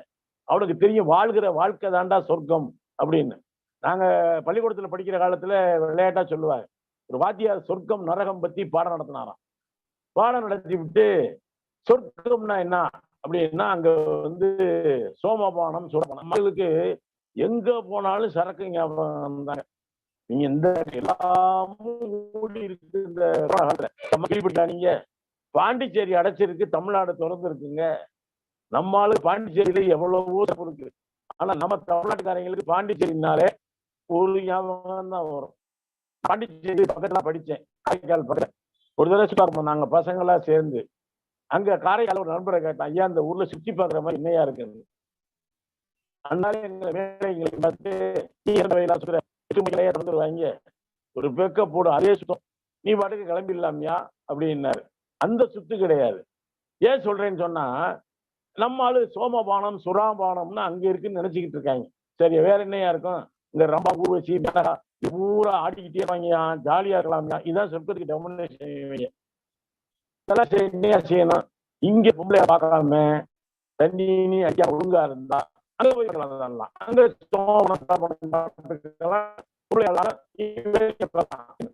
எங்க வாழ்க்கை சொர்க்கம் நரகம்னா சொர்க்கத்துல நல்லதா நடக்கும்டா, நரகத்துல என்னையா இருக்கும் அப்படின்னு கேட்டவொடனே, நரகத்துல ஒண்ணும் இல்லையா, ஒரு பெரிய எண்ணெய் சட்டியில போட்டு வடை மாதிரி வறுப்பாங்க, எண்ணெயில போடுவாங்க, செக்குல போட்டு ஆட்டுவாங்க அப்படின்னு சொல்லிட்டு எங்க வாத்தியார் கேட்டாரு, நீங்க எல்லாம் சொர்க்கத்துக்கு போறீங்களா நரகத்துல போறீங்களான்னு. பயலுக பூரா கேட்டாங்க, சார் நீங்க எங்க சார் போறீங்க? ஏன்னா வாத்தியார் கூட வந்துடுவாரோன்னு எங்களுக்கு பயம். உடனே அவர் சொன்னாரு, நான் எவ்வளவு பேருக்கு நான் கல்வி கண் திறந்து விட்டுருக்கேன், நான் கட்டாயம் சொர்க்கத்துக்கு தாண்டா போவேன் அப்படின்னாரு. பயலுக்கு பூரா கோரசா சொன்னாங்க, ஐயா நாங்க நரகத்துக்கு போயிடுறோம்யா, உன் இம்சை வேணாம்யா, சொர்க்கத்துக்கு போனாலும் அங்க வந்து கொலையா கொள்ளுவேனி அப்படின்னு சொன்ன உடனே ஆசிரியர் சொன்னாரு, குலகார பயல்களா நீங்க சொர்க்கத்துக்கு போங்கடா, நான் நரகத்துக்கு போறேன்டா அப்படின்னு சொன்னாரு. வெறுத்து போய் சொன்னார்ல. பயலுக்கு பூரா சொன்னாங்க, ஐயா நாங்களும் உங்களோட நரகத்துக்கே வர்றோம்யா. வாத்தியார் அழுதுட்டாரு. வாத்தியார் மேல அவ்வளவு பாசமாடா, நான் நரகத்துக்கு போனா நீங்களும் வர்றீங்களாடா, அதெல்லாம் ஒரு வெங்காயம் இல்லையா, இந்த ஏதோ இந்த சட்டியில போட்டு வறுப்பாங்கன்னு சொன்னீங்கல்ல, உங்களை எப்படி வறுக்கிறாங்கன்னு கையால கண்ணார பார்க்கணும்யா. அதுக்கு தாயார்களே சொர்க்கம் நரகம். நம்ம கூட பாத்தீங்கன்னா இங்க வைகுண்ட பதவி அடைந்தார், சிவலோக பதவி அடைந்தார், ஏதாவது ஒரு பதவி, கவுன்சிலர் மாதிரி மேயர் மாதிரி அங்க போன வைகுண்ட பதவி, அதெல்லாம் கிடையாதுங்க. வாழ்கிற வாழ்க்கையில சொர்க்கம். நம்ம கூட ஒரு பட்டிமன்றங்கள கதை சொல்லுவோம், கடவுள் வந்தாராம், அடிக்கடி கடவுள் வருவார், இப்பதாங்க அதிகமா வரமாட்டேங்கிறாரு. வந்து பசியா இருந்தாங்களா ரெண்டு குரூப், இடையில ஒரு ரொட்டி கூடைய வச்சு சாப்பிடுங்கடா அப்படின்ட்டாரு. நம்மளால பசிக்கிறதால பாஞ்சு போயிருக்காங்க. அந்த நேரம் சொல்லியிருக்காரு, ஒரே ஒரு கண்டிஷன் அப்பா, என்ன கண்டிஷன்னா அவங்க கையெடுத்து சாப்பிடக்கூடாது, கையை மடக்காம சாப்பிடணும். அப்படி எப்படி சாப்பிட முடியும்? கையை மடக்காம எப்படி சாப்பிடுறது? இப்போ பாத்தீங்கன்னா உங்க ஊர்ல அது இருக்கும் அநேகமா. இப்ப நான் உங்க ஊர்ல இலை போட்டா சாப்பிடுறிய, உப்பு வச்சு ஊறுகாய் வச்சு கூட்டு வச்சு பொரியல் வச்சு என்ன தேவனு சாப்பிட்டு போய்கிட்டு இருக்கேன்னு வைங்களேன். ஆனா வந்து எங்க அம்மா சொல்லும், நீ பேசுற பேச்சுக்கு சாப்பாட்டுக்கு தட்டேந்தி தாண்டா நிக்க போறேன்னு. மகாராசி என்ன மூர்த்தத்துல சொன்னாரோ பப்பே சிஸ்டம் தான் இங்க பூரா, எல்லாம் தட்டை தூக்கிட்டே அலைஞ்சுக்கிட்டு இருக்கோம். இப்ப அது ஒரு பக்கம் இருக்கட்டும், அந்த கடவுள் சொல்லிட்டாரு கையை மடக்காம சாப்பிடணும்டா அப்படின்ட்டாரு. எல்லாரும் எடுத்து இப்படி இப்படி இப்படி ஆட்டி பாக்குறாங்க, ஒன்னும் சிக்கல. ஒருத்தன் மட்டும் என்ன செஞ்சிருக்கான், இவன் ஒரு ரொட்டியை எடுத்து அடுத்த வாயில ஊட்டியிருக்கான், அவன் ஒரு ரொட்டியை எடுத்து இவன் வாயில ஊட்டியிருக்கான். அழகா சாப்பிட்டு முடிச்சுட்டாங்க. கடவுள் சொன்னான், இதுக்கு தாண்டா டெஸ்டே வச்சேன் உங்களுக்கு, முதல்ல ஓம் பசியை பத்தி மட்டும் யோசிக்காத, அடுத்தவனுடைய பசியை பத்தி யோசிடா என்று கடவுள் சொன்னதாக சொல்வார்கள். நண்பர்களே, இந்த தேசத்துல வந்து இன்றைக்கு நீங்க புலம்பெயர் தொழிலாளர்களை பத்தி நண்பர்கள் சொன்னாங்க. உண்மையிலேயே சொல்ல சங்கடமா இருக்குங்க. எங்கிருந்தோ தமிழ்நாட்டுக்கு பிழைக்க வந்து நடந்து போகிற ஒரு மனிதன் சாப்பிட எதுவுமே கிடைக்காமல் ஒரு 8 வழிச்சாலையில அடிபட்டு கிடக்கிற நாய் மாமிசத்தை எடுத்து சாப்பிடுற காட்சியை நான் பார்க்கிறோம். இந்த கொரோனா விரைவில் போகணும். சிரிப்பே இல்லைங்க வீட்டுல, பயமாவே இருக்கு. புருஷன் தனியா வர்றானா, கொரோனாவை கூட்டு வரானே தெரியல, தப்பி தவறி இருமுனா செத்தான். அதோட அந்த அளவுக்கு ஒரு மரண பீதி, பக்கத்திலேயே மரணங்கள் சம்பவிக்கிற பொழுது நம்மால் இதை தாங்கிக் கொள்ள முடியவில்லை. புதியதோர் உலகம் எப்படி இருக்கணும்னா, மருத்துவமும் சுகாதாரம் எல்லோருக்கும் கிடைக்கிற ஒரு உரை படிக்க வேண்டியது, கல்வியை எல்லோருக்கும் கொடுக்கிற. நான் வந்து ஒரு செய்தியை சொல்லி முடிக்க விரும்புகிறேன்.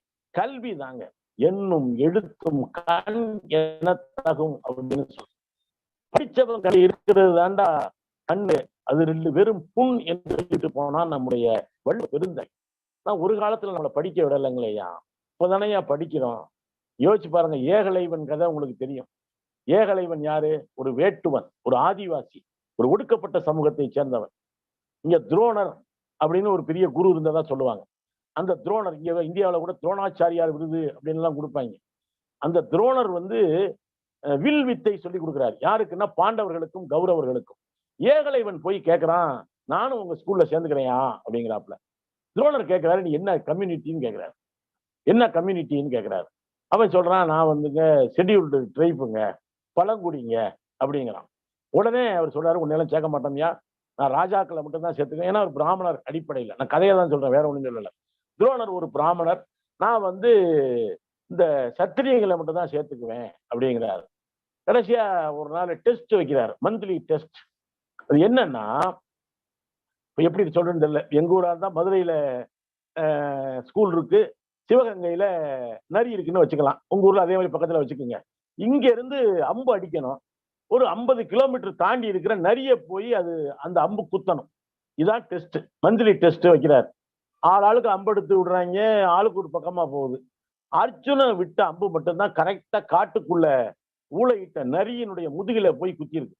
போய் பாக்குறாரு துரோணரு, நரியினுடைய வயிற்றுல அம்பு குத்தி இருக்கு. துரோணருக்கு ஒரே சந்தோஷம், இதாண்டா அந்த இடத்தை, அந்த ஒளிய கெஸ் பண்ணி அடிச்சப்படுறா, இதாண்டா என்னுடைய தலை மாணாக்கன்னு அப்படியே அர்ஜுனனை தூக்கி கொண்டாடிட்டு பாக்குறாரு. நண்பர்களே, நரியினுடைய வயிற்றிலே ஒரு அம்பு குத்தி இருந்தது, வாயில இன்னொரு அம்பு குத்தி இருந்தது. துரோணருக்கு சந்தேகம், ஒரு அம்பு தானடா விட்ட? ஆமாங்கய்யா, ஒரு அம்பு தான் விட்டேன். 2 அம்பு இருக்கடா, இது யாரா விட்டது? எடுத்து பாக்குறாரு, அது வேறு ஒரு அம்பு. அந்த அம்பை கையில வச்சு கேட்கிறாரு, இந்த அம்பை விட்டது யார் அப்படின்னு. ஒருத்தன் இடுப்புல துண்டை கட்டிக்கிட்டு பணிஞ்சு வந்து சொல்றான், நான் தான் அந்த அம்பை விட்டேன் அப்படின்னு. யாரா நீ? என் பேரு ஏகலைவங்க. ஏற்கனவே வந்து என்ன பள்ளிக்கூடத்துல சேர்க்க சொல்லி கேட்டி, அந்த ஏகலைவனாடா? ஆமாங்க. பயந்துட்டாப்ல துரோணன். நம்ம தானே பெரிய பள்ளிக்கூடத்து வாத்தியார் நினைச்சுக்கிட்டு இருக்கோம், அதாவது ஊர்ல சொல்லிக்கிட்டு இருக்கோம். நம்ம சிசியும் அர்ஜுன விட்ட அம்பு கூட நரியினுடைய வயிற்றுல தானே குத்தி இருக்கு. இவன் நம்மளை விட பெரிய வாத்தியார்ட்ட படிச்சிருந்தா தான் அந்த நரியினுடைய ஒளி வந்த திசையை கணக்கெடுத்து அந்த குரல் வலையில குத்தி இருக்கான்னா, நம்மளை விட பெரிய வாத்தியார்ட்ட படிச்சிருக்கான். யாரா உன் வாத்தியாருன்னு கேட்டாரு. யாரு? துரோணரு. உடனே ஏகலைவன் சொன்னா, நீங்க தாயா அப்படின்னா. நான் ஒண்ணு சேர்க்கவே இல்லையடா. அதுக்கு அவர் சொன்னாரு, ஐயா நான் கரஸ்பாண்டன்ட் கோர்ஸ்ல படிச்சேன் அப்படின்ட்டான். கரஸ்பாண்டன்ட் கோர்ஸ்ல எப்படிடா படிச்ச? நீங்க அவங்களுக்கு சொல்லி கொடுக்குறப்ப நான் மரத்துக்கு பின்னால நின்று கேட்டுக்கிட்டு இருந்தேன்யா அப்படின்னா. நண்பர்களே, இது மகாபாரத கதையத்தான் நான் சொல்லிக்கிட்டு இருக்கேன். உடனே வந்து துரோணன் கேட்டான், என்கிட்ட படிச்சிய ஃபீஸ் கட்டினியாடான்னு கேட்டான். ஃபீஸா? என்னங்கய்யானார். உன்னுடைய கட்டை விரலை வெட்டி கொடு என்று கேட்டார். நான் சொல்றது மகாபாரத கதை. துள்ள துடிக்க ஒரு இலை மீது தன்னுடைய விரலை வெட்டி கொடுத்தான். ஒரு வில்லாளி விரலை, கட்டை விரலை இழந்து விட்டால் அதன் பிறகு ஒருபோதும் அவன் வில்லை தொடவே முடியாது. இந்த கதையை சொல்லிட்டு சொன்னாங்க, பார்த்தீர்களா ஏகலைவனுடைய குரு பக்தியை? ஆனா பாடம் எப்படி சொல்லி கொடுத்திருக்கணும்? பார்த்தீர்களா துரோணனுடைய துரோக புத்தியை என்று சொல்லி கொடுத்திருந்தால் நம்ம இனிமேல் ஏழைவர்கள் துரோணரிடம் கட்டை விரலை இழப்பதற்கு தயாராக இல்லை. வாய்ப்பு இருந்தா துரோணம் ஓங்கட்ட விரலை கூடுறான்னு கேட்கிற அளவுக்கு நமக்கு அறிவு வந்துருச்சு இன்னைக்கு. நான் ஏன் இதை சொல்றேன்னு சொன்னா, கல்வியை பொதுவில் வைப்போம். கல்வியை பொதுவில் வைக்கிற பொழுதுதான் நமக்கு வந்து இங்க தகுதி, தரம், வெங்காயம் ஒன்றும் கிடையாதுங்க. பிறக்கிற பொழுது அவனும் அறிவு பிறப்பது இல்லை. நான் அமெரிக்காவில் அற்புதமா ஆங்கிலம் பேசி அந்த வாழ்க்கையை வாழ்ந்துகிட்டு இருக்கீங்க. நான் வந்து மிகுந்த பணிவோடு சொல்லி என்னுடைய உரையை முடிக்க விரும்புகிறேன். தி ஹிந்து என்பது ஒரு ஆங்கில பத்திரிகை என்பதே கூட எனக்கு கல்லூரிக்கு போன பிறகுதான் நண்பர்களே தெரியும். நான் வேணா இப்ப அமெரிக்காவில் பேசுறதுனால அள்ளி விடலாம். நாங்கெல்லாம் அப்படியே சர்ச்சில் குடும்பம், ஒரு வெங்காயம் இல்லைங்க, ஒரு சாதாரண ஏழை எளிய விவசாய குடும்பம். பிறகு எனக்கு இங்கிலீஷ் அப்படியே அள்ளி விட முடியும். நீங்க அதன் பிறகு நானும் வந்து இன்னைக்கு கிட்டத்தட்ட 50க்கும் மேற்பட்ட ஆங்கிலம் பேசுறேன். இங்க சினிமாவில் வர்ற மாதிரி எங்க அம்மா ஒருபோதும் கண்ணாடியை போட்டுக்கிட்டு ஒரு சால்வையை போட்டுக்கிட்டு தம்பி வான்னு சொல்லல. எங்க அம்மாவை பெரும்பாலும் எங்க அம்மாவுக்கு ஜாக்கெட் கூட போட மாட்டா, சாணி இருக்கிற கோணத்தில தான் நான் பார்த்துருக்கிறேன். ஒருபோதும் எங்க அப்பா காலையில் வச்சு உட்காந்து நரசூஸ் காபி சாப்பிட்டுக்கிட்டு பேஷ் ரொம்ப நன்னா இருக்குன்னு ஒருபோதும் சொல்லலை. 4 மணிக்கெல்லாம் எந்திரிச்சு மாட்டை ஓட்டிக்கிட்டு பூட்டிக்கிட்டு வயலுக்கு போடுகிற ஒரு எளிய குடும்பம். இன்னும் நான் 10ஆம் கிளாஸ் படிக்கிற பொழுது அந்த சர்டிபிகேட்ல அப்பா கையெழுத்து போகணும். எங்க அப்பா நான் 6ஆம் கிளாஸ் படிக்கும் பொழுது இறந்து போயிட்டார். அவரு விவசாயி, அவ்வளவுதான், வேற என்ன சொல்ல முடியும். நான் 6ஆம் கிளாஸ் போய் இறந்து போயிட்டார். எங்க ஐயா சொன்னாரு, எப்பா இந்த சர்டிபிகேட்ல 10th சர்டிபிகேட் SSLC அதுல போய் உங்க அப்பா கையெழுத்து வாங்க அப்படின்னு சொன்னார். ஒரு 4 பேர் நாங்க எந்திரிச்சோம். ஐயா எங்களுக்கு அப்பா கிடையாதியா? உடனே அவர் சொன்னாரு, அப்பா இல்லைன்னா பரவாயில்ல, அம்மாட்ட வாங்கிட்டு வர. நான் எங்க அம்மாட்ட வந்து கேட்டேன். எங்க அம்மா அப்ப சாணி அள்ளிட்டு தான் இருந்துச்சு. பின்ன என்ன அரசு காப்பி போய் எங்க அம்மாவுக்கு எழுத படி தெரியாதுங்க. சொல்வதற்கு எனக்கு ஒன்று வெட்கம் இல்லை. நான் போய் வந்து திருப்பி போய் எங்க வாத்தியார்ட்ட சொன்னேன், எங்க அம்மாவுக்கு கையெழுத்து போட தெரியாதியா அப்படின்னு சொன்னேன். உடனே வந்து சொன்னாரு, அப்பன்னா கைரேகை வச்சு வாங்கிட்டு வாடா அப்படின்னாரு. நான் திரும்ப எங்க அம்மாட்ட வந்து, அம்மா அவன் கைரேகையை வைமான்னு. இப்ப அரசு அலுவலகம்னா அதுல ஒரு ஸ்டாம்ப் பேடுன்னு வச்சிருப்பாங்க. நாங்க வீடு தானே ஆபீஸா நடத்திட்டு இருந்தோம். எங்க போய் ஸ்டாம்ப் பேடு தேடுறது? பக்கத்துல ஒரு மாட்டு வண்டி இருந்துச்சுங்க. இப்ப அதெல்லாம் காணாம போச்சு நம்ம ஊர்ல. அந்த மாட்டு வண்டியில கொஞ்சம் கருப்பு மசை இருக்கும்ல. எங்க அம்மா என்ன பண்ணுச்சு, சாணி எல்ல கையோட அது போய் அதுல ஒரு இழுத்து பெற்றோர் கையொப்பம் என்கிற இடத்தில அந்த எங்க அம்மா கைரேகை வச்சு. நான் மிகுந்த பணிவோடு சொல்லுகிறேன் நண்பர்களே, நான் இன்றைக்கு பொருளாதாரத்தில் எம்ஏ எம்பில் படிச்சிருக்கேன். PG diploma in journalism and mass communication படிச்சிருக்கேன். பிஜி டிப்ளமா இன் ஆண்டர்பிரனர்ஷிப் படிச்சிருக்கேன். ஆனால் இத்தனை வெங்காயமும் என் தாயினுடைய சாணியும் மையும் கலந்த அந்த கைரேகையின் முன்னால் ஒன்றுமே இல்லை என்பதை நான் ஒருபோது எப்போதும் நினைத்துக் கொண்டே இருக்கிறேன். இப்பதாங்க முட்டி மோதிதானங்க ஒரு தலைமுறை அறிவியலை பகுத்தறிவை தோடி வந்திருக்கிறோம். எதுக்காக இதை சொல்றேன் அப்படின்னு சொன்னா, கொஞ்சம் பையன் வந்து பேண்டே போட. நான்லாம் முத காலேஜுக்கு போயிட்டு வந்து ஊருக்கு போனா அந்த பேண்டை பார்த்தா நாயெல்லாம் குளவரட்டா வரட்டும். அதை பேண்டை எடுத்து பைக்குள்ள வச்சுக்கிட்டு கையிலேயே கட்டிக்கிட்டு போன பரம்பரை தான் எங்க பரம்பரை. எதுக்கு சொல்றேன்னா, திராவிட இயக்கம் இங்க வந்த பிறகுதானையா சுயமரியாதையை சொல்லி கொடுத்தாங்க. காரைக்குடியில நாதசுரம் திருவாவடுதுறை ராஜரத்னம் பிள்ளை நீங்க கேள்விப்பட்டிருப்பீங்கன்னு நினைக்கிறேன். அவரெல்லாம் தோடி வாசிச்சா அப்படி இருக்குமா. அவர்கிட்ட உங்களுடைய மிகச்சிறந்த ரசிகர் யாருன்னு ஒரு தடவை கேட்டாங்களாம். அவர் சொன்னாராம், நான் ஒரு கல்யாணத்துல வாசிச்சுட்டு போனேன். இந்த பெட்ரோமஸ் லைட்டுன்னு நீங்க ஒரு படத்துல கவுண்டமணி ஜோக்ல கூட வரும், பெட்ரோமஸ் லைட்டே வேணுமா அப்படின்னு. முன்னெல்லாம் பெட்ரோமஸ் லைட்டை அந்த தொழிலாளர்கள் தலையில வச்சு தூக்கிட்டு வருவாங்க. அப்படி தூக்கிட்டு வருகிற பொழுது இவர் தோடி ராகத்தை வாய்ச்சிருக்காரு, ஒரு வேலும் கேட்கல. இந்த பெட்ரோமஸ் லைட் தூக்கிட்டு வந்தாருல ஒரு சாதாரண ஏழை தொழிலாளி. இவர் உச்சத்துக்கு உச்ச சாதிக்கு போன உடனே அவர் சொன்னாராம், சபாஷ் அப்படின்னாராம். அவர் சொன்னாராம், நான் வாழ்க்கையில் சந்தித்த மிகப்பெரிய ரசிகன் அந்த பெட்ரோமஸ் லைட் தூக்குன வந்தாண்டா அப்படின்னு சொன்னானா. மற்றவெல்லாம் என்கிட்ட காசை கொடுத்துட்டு எதையாவது வாசினான். அது வரைக்கும் காரைக்குடி கல்யாணங்கள்ல எல்லோரும் இடுப்பிலே தான் துண்டை கட்டி கொண்டு நாதஸ்வரம் என்கிற அற்புதமான கலையை வாசித்தார்கள். ஐயா பெரியார் ஒரு முறை அங்கே போயிருந்த பொழுதுதான் இடுப்பிலே கிடந்த துண்டு தோளுக்கு வந்தது என்று சொன்னால் மிகப்பெரிய கலைஞர்களுக்கு மரியாதை கொடுத்தது அன்றைக்கு பெரியார் போன்றவர்கள். இன்னைக்கு பெரியார் பேரை சொன்னாலே சில பேருக்கு அவ்வளவு கோபம் வருது. ஆனா ஏன் எங்களுக்கு பெரியாருக்கு எங்களுக்கு என்ன பிரச்சனை? பெரியாரை பார்த்தா உனக்கு என்ன பெரியார்னே சொல்ல மாட்டாங்க, ஈ வேறா. இப்ப கூட தமிழ்நாட்டுல பேரை கூட மாத்தி விட்டாங்க. நான் கூட சொன்னேன், பெரியார் என்கிற பெயர் சாலைகளில் எழுதப்படவில்லை, எங்கள் இதயங்களில் எழுதி கிடத்திருக்கிறது. ஏன்னா குறுகி கிடந்தவர்களுக்கு சுயமரியாதையை சொல்லி கெடுத்தவன் அந்த கிழவன். யோசிச்சு பாருங்க, ஒரு கூட்டத்துல பேசுறாருங்க, பெரியார் கூட்டத்துல கேள்வி எல்லாம் கேட்கலாம். முட்டாள் அப்படின்னு எழுதி கொடுக்குறான் இவர்கிட்ட, இவரை முட்டாள்னு சொல்றானா. ஐயா வாங்கி வச்சுக்கிட்டு சொல்றாரு, யாரோ ஒரு தம்பி மேல கேள்வியை எழுதி கீழே பேரை எழுதுறா அப்படின்னா என்ன சொல்லியிருக்கான், பேரை மட்டும் எழுதியிருக்கான், கேள்வியை காண. அந்த முட்டாள்ங்கிற தம்பி எந்திரிச்சு தன்னுடைய கேள்வி என்ன என்று சொன்னால் நான் பதில் சொல்றேன் அப்படின்னா. இப்படி பேசின மனுஷன் அந்த மனுஷன். ஒரு கூட்டத்துல பேசுறாரு, மனித மலத்தை அள்ளி அவர் மேல பொட்டலங்கட்டி அடிச்சு விட்டாங்க. அடிச்சு விட்டாங்க. உடனே பெரியார் வந்து என்ன பண்ணிருக்கிறாரு, இந்த சால்வை எடுத்து போத்திக்கிட்டு பேசியிருக்காரு. கூட்டம் முடிஞ்ச உடனே சொன்னாரா, பேசிக்கிட்டு இருக்கப்ப யாரோ ஒரு பய மலத்தை அள்ளி மேல அழிச்சு விட்டான்டா. கூட இருந்த தோழர்கள் பூரா, என்னங்கய்யா சொல்ல வேணாமா,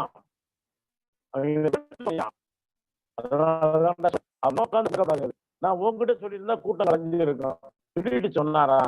அந்த மனித மலத்தை விட தமிழ் சமூகத்தில் ஜாதி மதவெறி என்பதனுடைய நாற்றம் அதிகமாக இருக்கிறது, இதை சகிச்சுக்கலாம்டா, அதை சகிக்க முடியலைன்னு சொன்னாராம். அதனாலதான் அவர் பெரியார் என்று இன்றைக்கும் நாம் கொண்டாடுகிறோம் நண்பர்களே. எனவே புதியதோர் உலகம் என்று சொல்லுகிற பொழுது ஜாதி வேறுபாடு இல்லாத உலகம், மத நம்பிக்கை என்பது வேறு. நான் அடுத்தவர்களுடைய கடவுள் நம்பிக்கையை நான் ஒருபோதும் காயப்படுத்துவதில்லை. தனிப்பட்ட முறையில் நான் சொல்லுகிறேன், கடவுள் இருக்கிறாரோ இல்லையோ, கடவுளை நம்புகிறவர்களை நான் நம்புகிறேன். கடவுள் பாவம் என்ன செய்வார் பாவம், அவரே இந்த கோயிலை மூடிவிட்டு உள்ளதான் உட்கார்ந்துருக்கிறாரு, ஒன்றும் பிரச்சனை இல்லை. இப்ப மதுரையில் அழகர் கோயில் திருவிழாவே அடக்கமா நடந்து போச்சே. அது அந்த ஊர்ல பாத்தீங்கன்னா அழகர் கோயிலேயே வைகை மாதிரி படம் போட்டு வைகை அழகரை இறக்கி விடுறாங்க. அவர் நம்மளை ஏமாத்துறாங்களா அழகரை ஏமாத்துறாங்களான்னு தெரியல. அழகருக்கு தெரியாத அது வைகை இல்லை அப்படின்னு வைகை அழகருக்க படத்தை காட்டிக்கிட்டு இருக்காங்க. அவரும் ஏத்துக்கிட்டு போறாருன்னு. ஏன் சொல்றேன்னு சொன்னா கடவுளை வேற மாட்டாங்க. நீங்க ஒண்ணு சொல்லி முடிக்கிறேன். கண்ணதாசன் சொல்றாரு, ஆதி மனதில் தெய்வம் இருந்து பார்க்கொண்டதடா, மீதி மனதில் இருந்து ஆடி விட்டதடா. எதுக்கு இதை சொல்றேன்? நம்ம மனசுக்குள்ளேயே கடவுள் இருக்கு. கடவுளுங்கிறது உருவத்தை சொல்லல, அந்த பண்பை சொல்றேன். மிருகமும் இருக்கு. நீங்க பழைய சினிமாவுக்கெல்லாம் போனீங்கன்னா எத்தனை மிருகம் வந்திருக்குன்னு அங்கதாங்க பார்க்கலாம். லைட் ஆஃப் ஆனா போதும், மனசுக்குள்ள இருக்க மிருகம் பூரா குதிச்சு ஓட ஆரம்பிச்சிடும்.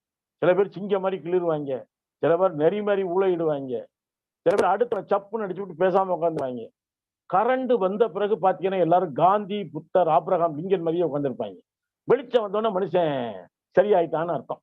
எதுக்கு சொல்றேன்னா, வெளியே இருக்கு இருட்டை மட்டும் இல்லைங்க, மனசுக்குள்ள இருக்கிற இருட்டை அந்த வெளிச்சம் மின்சாரத்தை போட்டா உலகத்துல இருக்கிற, நான் ஒண்ணே சொல்றேன், எங்க பாட்டி எல்லாம் வெளியே போகாதரா, பேய் ஓடுதுரா அப்படிம்பாரு. என்ன பேய் என்ன ஒலிம்பிக்ல ஓடிக்கிட்டு இருக்கு?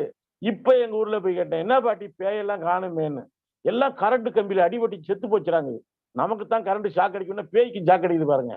பேய் வந்து அந்த மின்சார வெளிச்சம் வந்த உடனேயே அந்த பேய் போயிடுச்சு. கல்வி வெளிச்சம் வந்தா அறியாமை, கல்லாமை, இல்லாமை என்கிற பேய்கள் எல்லாம் நம்முடைய மனதுக்குள்ள இருந்து போய்விடும். எல்லோருக்கும் எல்லாமும் கிடைக்கிற ஒரு உலகம், பசி இல்லாத உலகம், பட்டினி இல்லாத உலகம், மனிதனை மனிதன் நேசிக்கிற உலகம், நிற வேற்றுமை பார்க்காத உலகம், ஜாதி நிறம் தான் வந்து ஒரு ஜாதி தான் ஒருத்தனுடைய தகுதி என்று தீர்மானிக்காத புதியதோர் உலகம் செய்வோம்.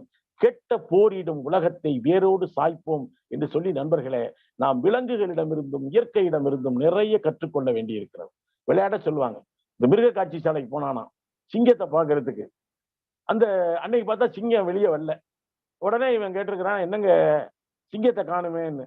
அதுக்கு அந்த மிருக காட்சி சாலை காவலர் சொன்னாராம், நீ சிங்கத்தை பார்க்க முடியாதுங்க. ஏங்க? இல்லைங்க, ஒரு பெண் சிங்கம் ஜோடியா வந்து சேர்ந்துருக்கு, 2 பேரும் ஜாலியா இருக்காங்க, அதனால இன்னைக்கு அவங்க வரமாட்டாங்க, இந்த ஆண் சிங்கம் வராதுன்னு. அம்மாவோட சொன்னானா, ஒரு கள்ளமிட்டாய் தூக்கி போட்டா வராதா அப்படின்னு கேட்டிருக்கேன். அதுக்கு அந்த ஆள் சொன்னானா, நீ உன் வீட்டுல ஜாலியா இருக்கும் போது 2 கள்ளமிட்டாய் தூக்கி போட்டா வெளியே வருவியா, போடா வேலையை பார்த்துக்கிட்ட அப்படின்னு. மிருகங்கள் இருந்து கூட நம்ம சில விஷயங்களை கத்துக்க வேண்டி இருக்கு, தாவரங்கள் தேர்ந்து கத்துக்க வேண்டி இருக்கு. ஒரு மிருக காட்சி சாலையில பல மிருகங்கள் இருந்துச்சான். இது சிங்கம், இது கரடி, இது குரங்குன்னு இருந்துச்சு. கடைசியா பார்த்தா இருப்பதிலேயே ஆபத்தான மிருகம் கடைசி ரூம்ல இருக்குன்னாங்களாம். போய் பார்த்தா ஒரு கண்ணாடி வச்சிருக்காங்க, மனுஷன் மூஞ்சி தெரிஞ்சிருக்கு. வெளியே வந்து சொன்னாலாம், இருக்கிறதுலயே ஆபத்தான மனுஷன் நான் தானா? ஆமையா, சிங்கம் என்ன செய்யும்னு சொல்லிடலாம், புலி என்ன செய்யும்னு சொல்லிடலாம், கரடி என்ன செய்யும்னு சொல்லிடலாம், ஆனா இந்த மனுஷ பெயருக்கான எப்ப என்ன செய்வானே சொல்ல முடியாதியா. அதனாலதான் இருக்கிறதுலேயே ஆபத்தான மனிதன் என்று சொன்னோம் அப்படின்னு சொன்னாப்பிள்ளையா. எனவே நண்பர்களே, இயற்கையோடு இயைந்து வாழ்வதுதான். நீங்க சங்க இலக்கியத்தை படிச்சீங்கன்னா, எவனும் இயற்கையை இந்த அளவுக்கு எந்த ஒரு இனமும் கொண்டாடி இருக்குமா? ஒரு புன்னை மரத்தை கூட தன்னுடைய சகோதரனை, மத்தவெல்லாம் மரத்தை மரமா நினைச்சு வைப்பாங்க. ஆனா இங்கே தானங்க அது தெய்வமாகவும் தன் வாழ்வின் ஒரு பகுதியாகவும் கருதுகிற நிலம் நம் தமிழ் நிலம், கருதுகிற இனம் நம் தமிழ் இனம். அந்த வகையில் நண்பர்களே, உண்மையிலே எனக்கு மகிழ்ச்சியாக இருக்கிறது. நீங்க எங்க போனாலும் நிறம் இழக்காமல் இருக்கிறீர்கள். நீங்கள் போகிற பொழுது அந்த கடவுச்சீட்டு பாஸ்போர்ட்டை கையில் கொண்டு போகிறீர்கள், நெஞ்சம் நிறைய தமிழை கொண்டு போகிறீர்கள். அதனாலதான் திணை போய் அமெரிக்கா கல்ச்சர்ல சாயந்தரம் ஒரு பப்புக்கு போலாம்ல. ஏன்? கிளைகள் நயாகரா வீழ்ச்சியை தொட்டு கொண்டிருந்தாலும் வேர்கள் என்னவோ இந்த மண்ணிலே தான் இருக்கிறது. அந்த வேர்களுக்கு வணக்கம் சொல்லி, இந்த திணை என்பது நிலமும் பொழுதும் நீங்கள் எங்கு சம்பாதித்தாலும் அது தமிழர், இந்த தமிழனுடைய அறிவை இன்றைக்கு எல்லோரும் பார்க்கிறார்கள். புதியதோர் உலகம் செய்வோம், கெட்ட போரிடும் உலகத்தை இதயமெல்லாம் அன்பு நதியினில் நனைப்போம் என்று சொல்லி, இந்த உலகத்திலே வஞ்சகத்துக்கு பதிலாக அன்பை வைப்போம், விரோதத்துக்கும் குரோதத்துக்கும் வெறுப்புக்கும் பதிலாக பாசத்தை முன்வைப்போம், புதியதோர் உலகம் செய்வோம், எல்லோருக்கும் எல்லாமும் கிடைக்கிற அணு ஆயுதம் இல்லாத அன்பு ஆயுதத்தால் ஒரு உலகம் செய்வோம் என்று சொல்லி, திணையும் கலாட்டா நெட்டிசனும் இணைந்து ஒரு நல்ல வாய்ப்பை எனக்கு வழங்கியதற்காக இங்கிருந்தவாறே உங்கள் ஒவ்வொருவருடைய கையையும் குலுக்கி என்னுடைய அன்பையும் என்னுடைய மகிழ்ச்சியையும் தெரிவித்து மீண்டும் ஒருமுறை மேதின நல் வாழ்த்துக்களை தெரிவித்துக் கொள்கிறேன். நன்றி தமிழ் சொந்தங்களே, நன்றி. இணையத்தால் மட்டுமல்ல, இதயத்தாலும் என்றென்றும் இணைந்திருப்போம். நன்றி, வணக்கம். அடைமழை அடித்து ஓய்ந்திருக்கிறது, அரும்பு மழலைகளாய் அண்ணாந்து பார்த்து நிற்கிறோம் நாங்கள். தொழிலாளர் தினத்துக்கு ஏற்ற தோதான தலைப்பு தான் என்றாலும் அந்த தொழிலாளர் என்ற பொருள் தொடங்கி அதோடு நின்று விடாமல் நாட்டு நடப்பு, தமிழ் மொழி செறிவு, வள்ளுவத்தின் சிறப்பு, சமூக நீதி, இந்திய அரசியல், உலக அரசியல் என்று பல்வேறு தளங்களில் இந்த தலைப்பின் நீள அகலங்களை விரிவாக்கி சொற்பொழிவு ஆற்றிய எங்கள் சிவப்பு தோழருக்கு நெஞ்சம் நிறைந்த அன்பு, நன்றி. அண்ணன் சொன்னதைப் போல மார்ட்டின் லூதர் கிங்கும் சர்ச்சிலும் மற்ற உலக தலைவர்களும் இந்தியாவை எப்படியெல்லாம் பார்த்திருக்கிறார்கள். இந்தியாவுக்கு பயணம் அல்ல, யாத்திரை செல்கிறேன். காந்தி பீரங்கி கொண்டும் துப்பாக்கி கொண்டும் தாக்கவில்லை, புன்னகை கொண்டு போரிட்டார் என்று எப்படியெல்லாம் சிலாகித்திருக்கிறார்கள். அப்படி இருந்த நாம் இன்று உலகின் பார்வையில் எப்படி மாறி நிற்கிறோம்? அனைத்து உலக பத்திரிகைகளும் இன்று நம்மை பற்றி எழுதும் பாராட்டு பத்திரங்கள் படிக்கிற மாதிரியா இருக்கிறது. கட்டுண்டோம், பொறுத்திருப்போம், காலம் மாறும். அண்ணன் ஏகலைவன் கதை சொன்னார். கட்டை விரலோ தலையோ காணிக்கையாக இனி யாரும் கேட்டால் மட்டை உரியும், சுடுகாட்டில் அவன் கட்டை வேகும் என்று திருப்பி அடித்தோமே, அந்த காலம் மீண்டும் வரும். புதியதோர் உலகம் செய்ய புத்துணர்வு துளிர்க்கிறது. இது பேரிடர் காலம். இந்த பேரிடர் பெருந்தொற்றை அறிவியலால் வெல்வோம். கொத்து கொத்தாக சிதைகள் தீமூட்டப்படும் அவலங்கள் எல்லாம் சீக்கிரம் முடிந்து போகும். தடுப்பூசிகள் போட்டுக்கொள்வோம். உடலால் தள்ளி நின்று உள்ளத்தால் இணைந்திருப்போம். நிறைய வேலை இருக்கிறது. களை எடுக்கும் நீண்ட பயணம் இனிதான் தொடங்க இருக்கிறது. சேர்ந்து பயணிப்போம். நாளை இனி நமதே. நாளை சூரியன் உதிக்கும், அது காரிருள் முடிக்கும், தமிழினம் விழிக்கும், இந்தியா பிழைக்கும். நம்பிக்கை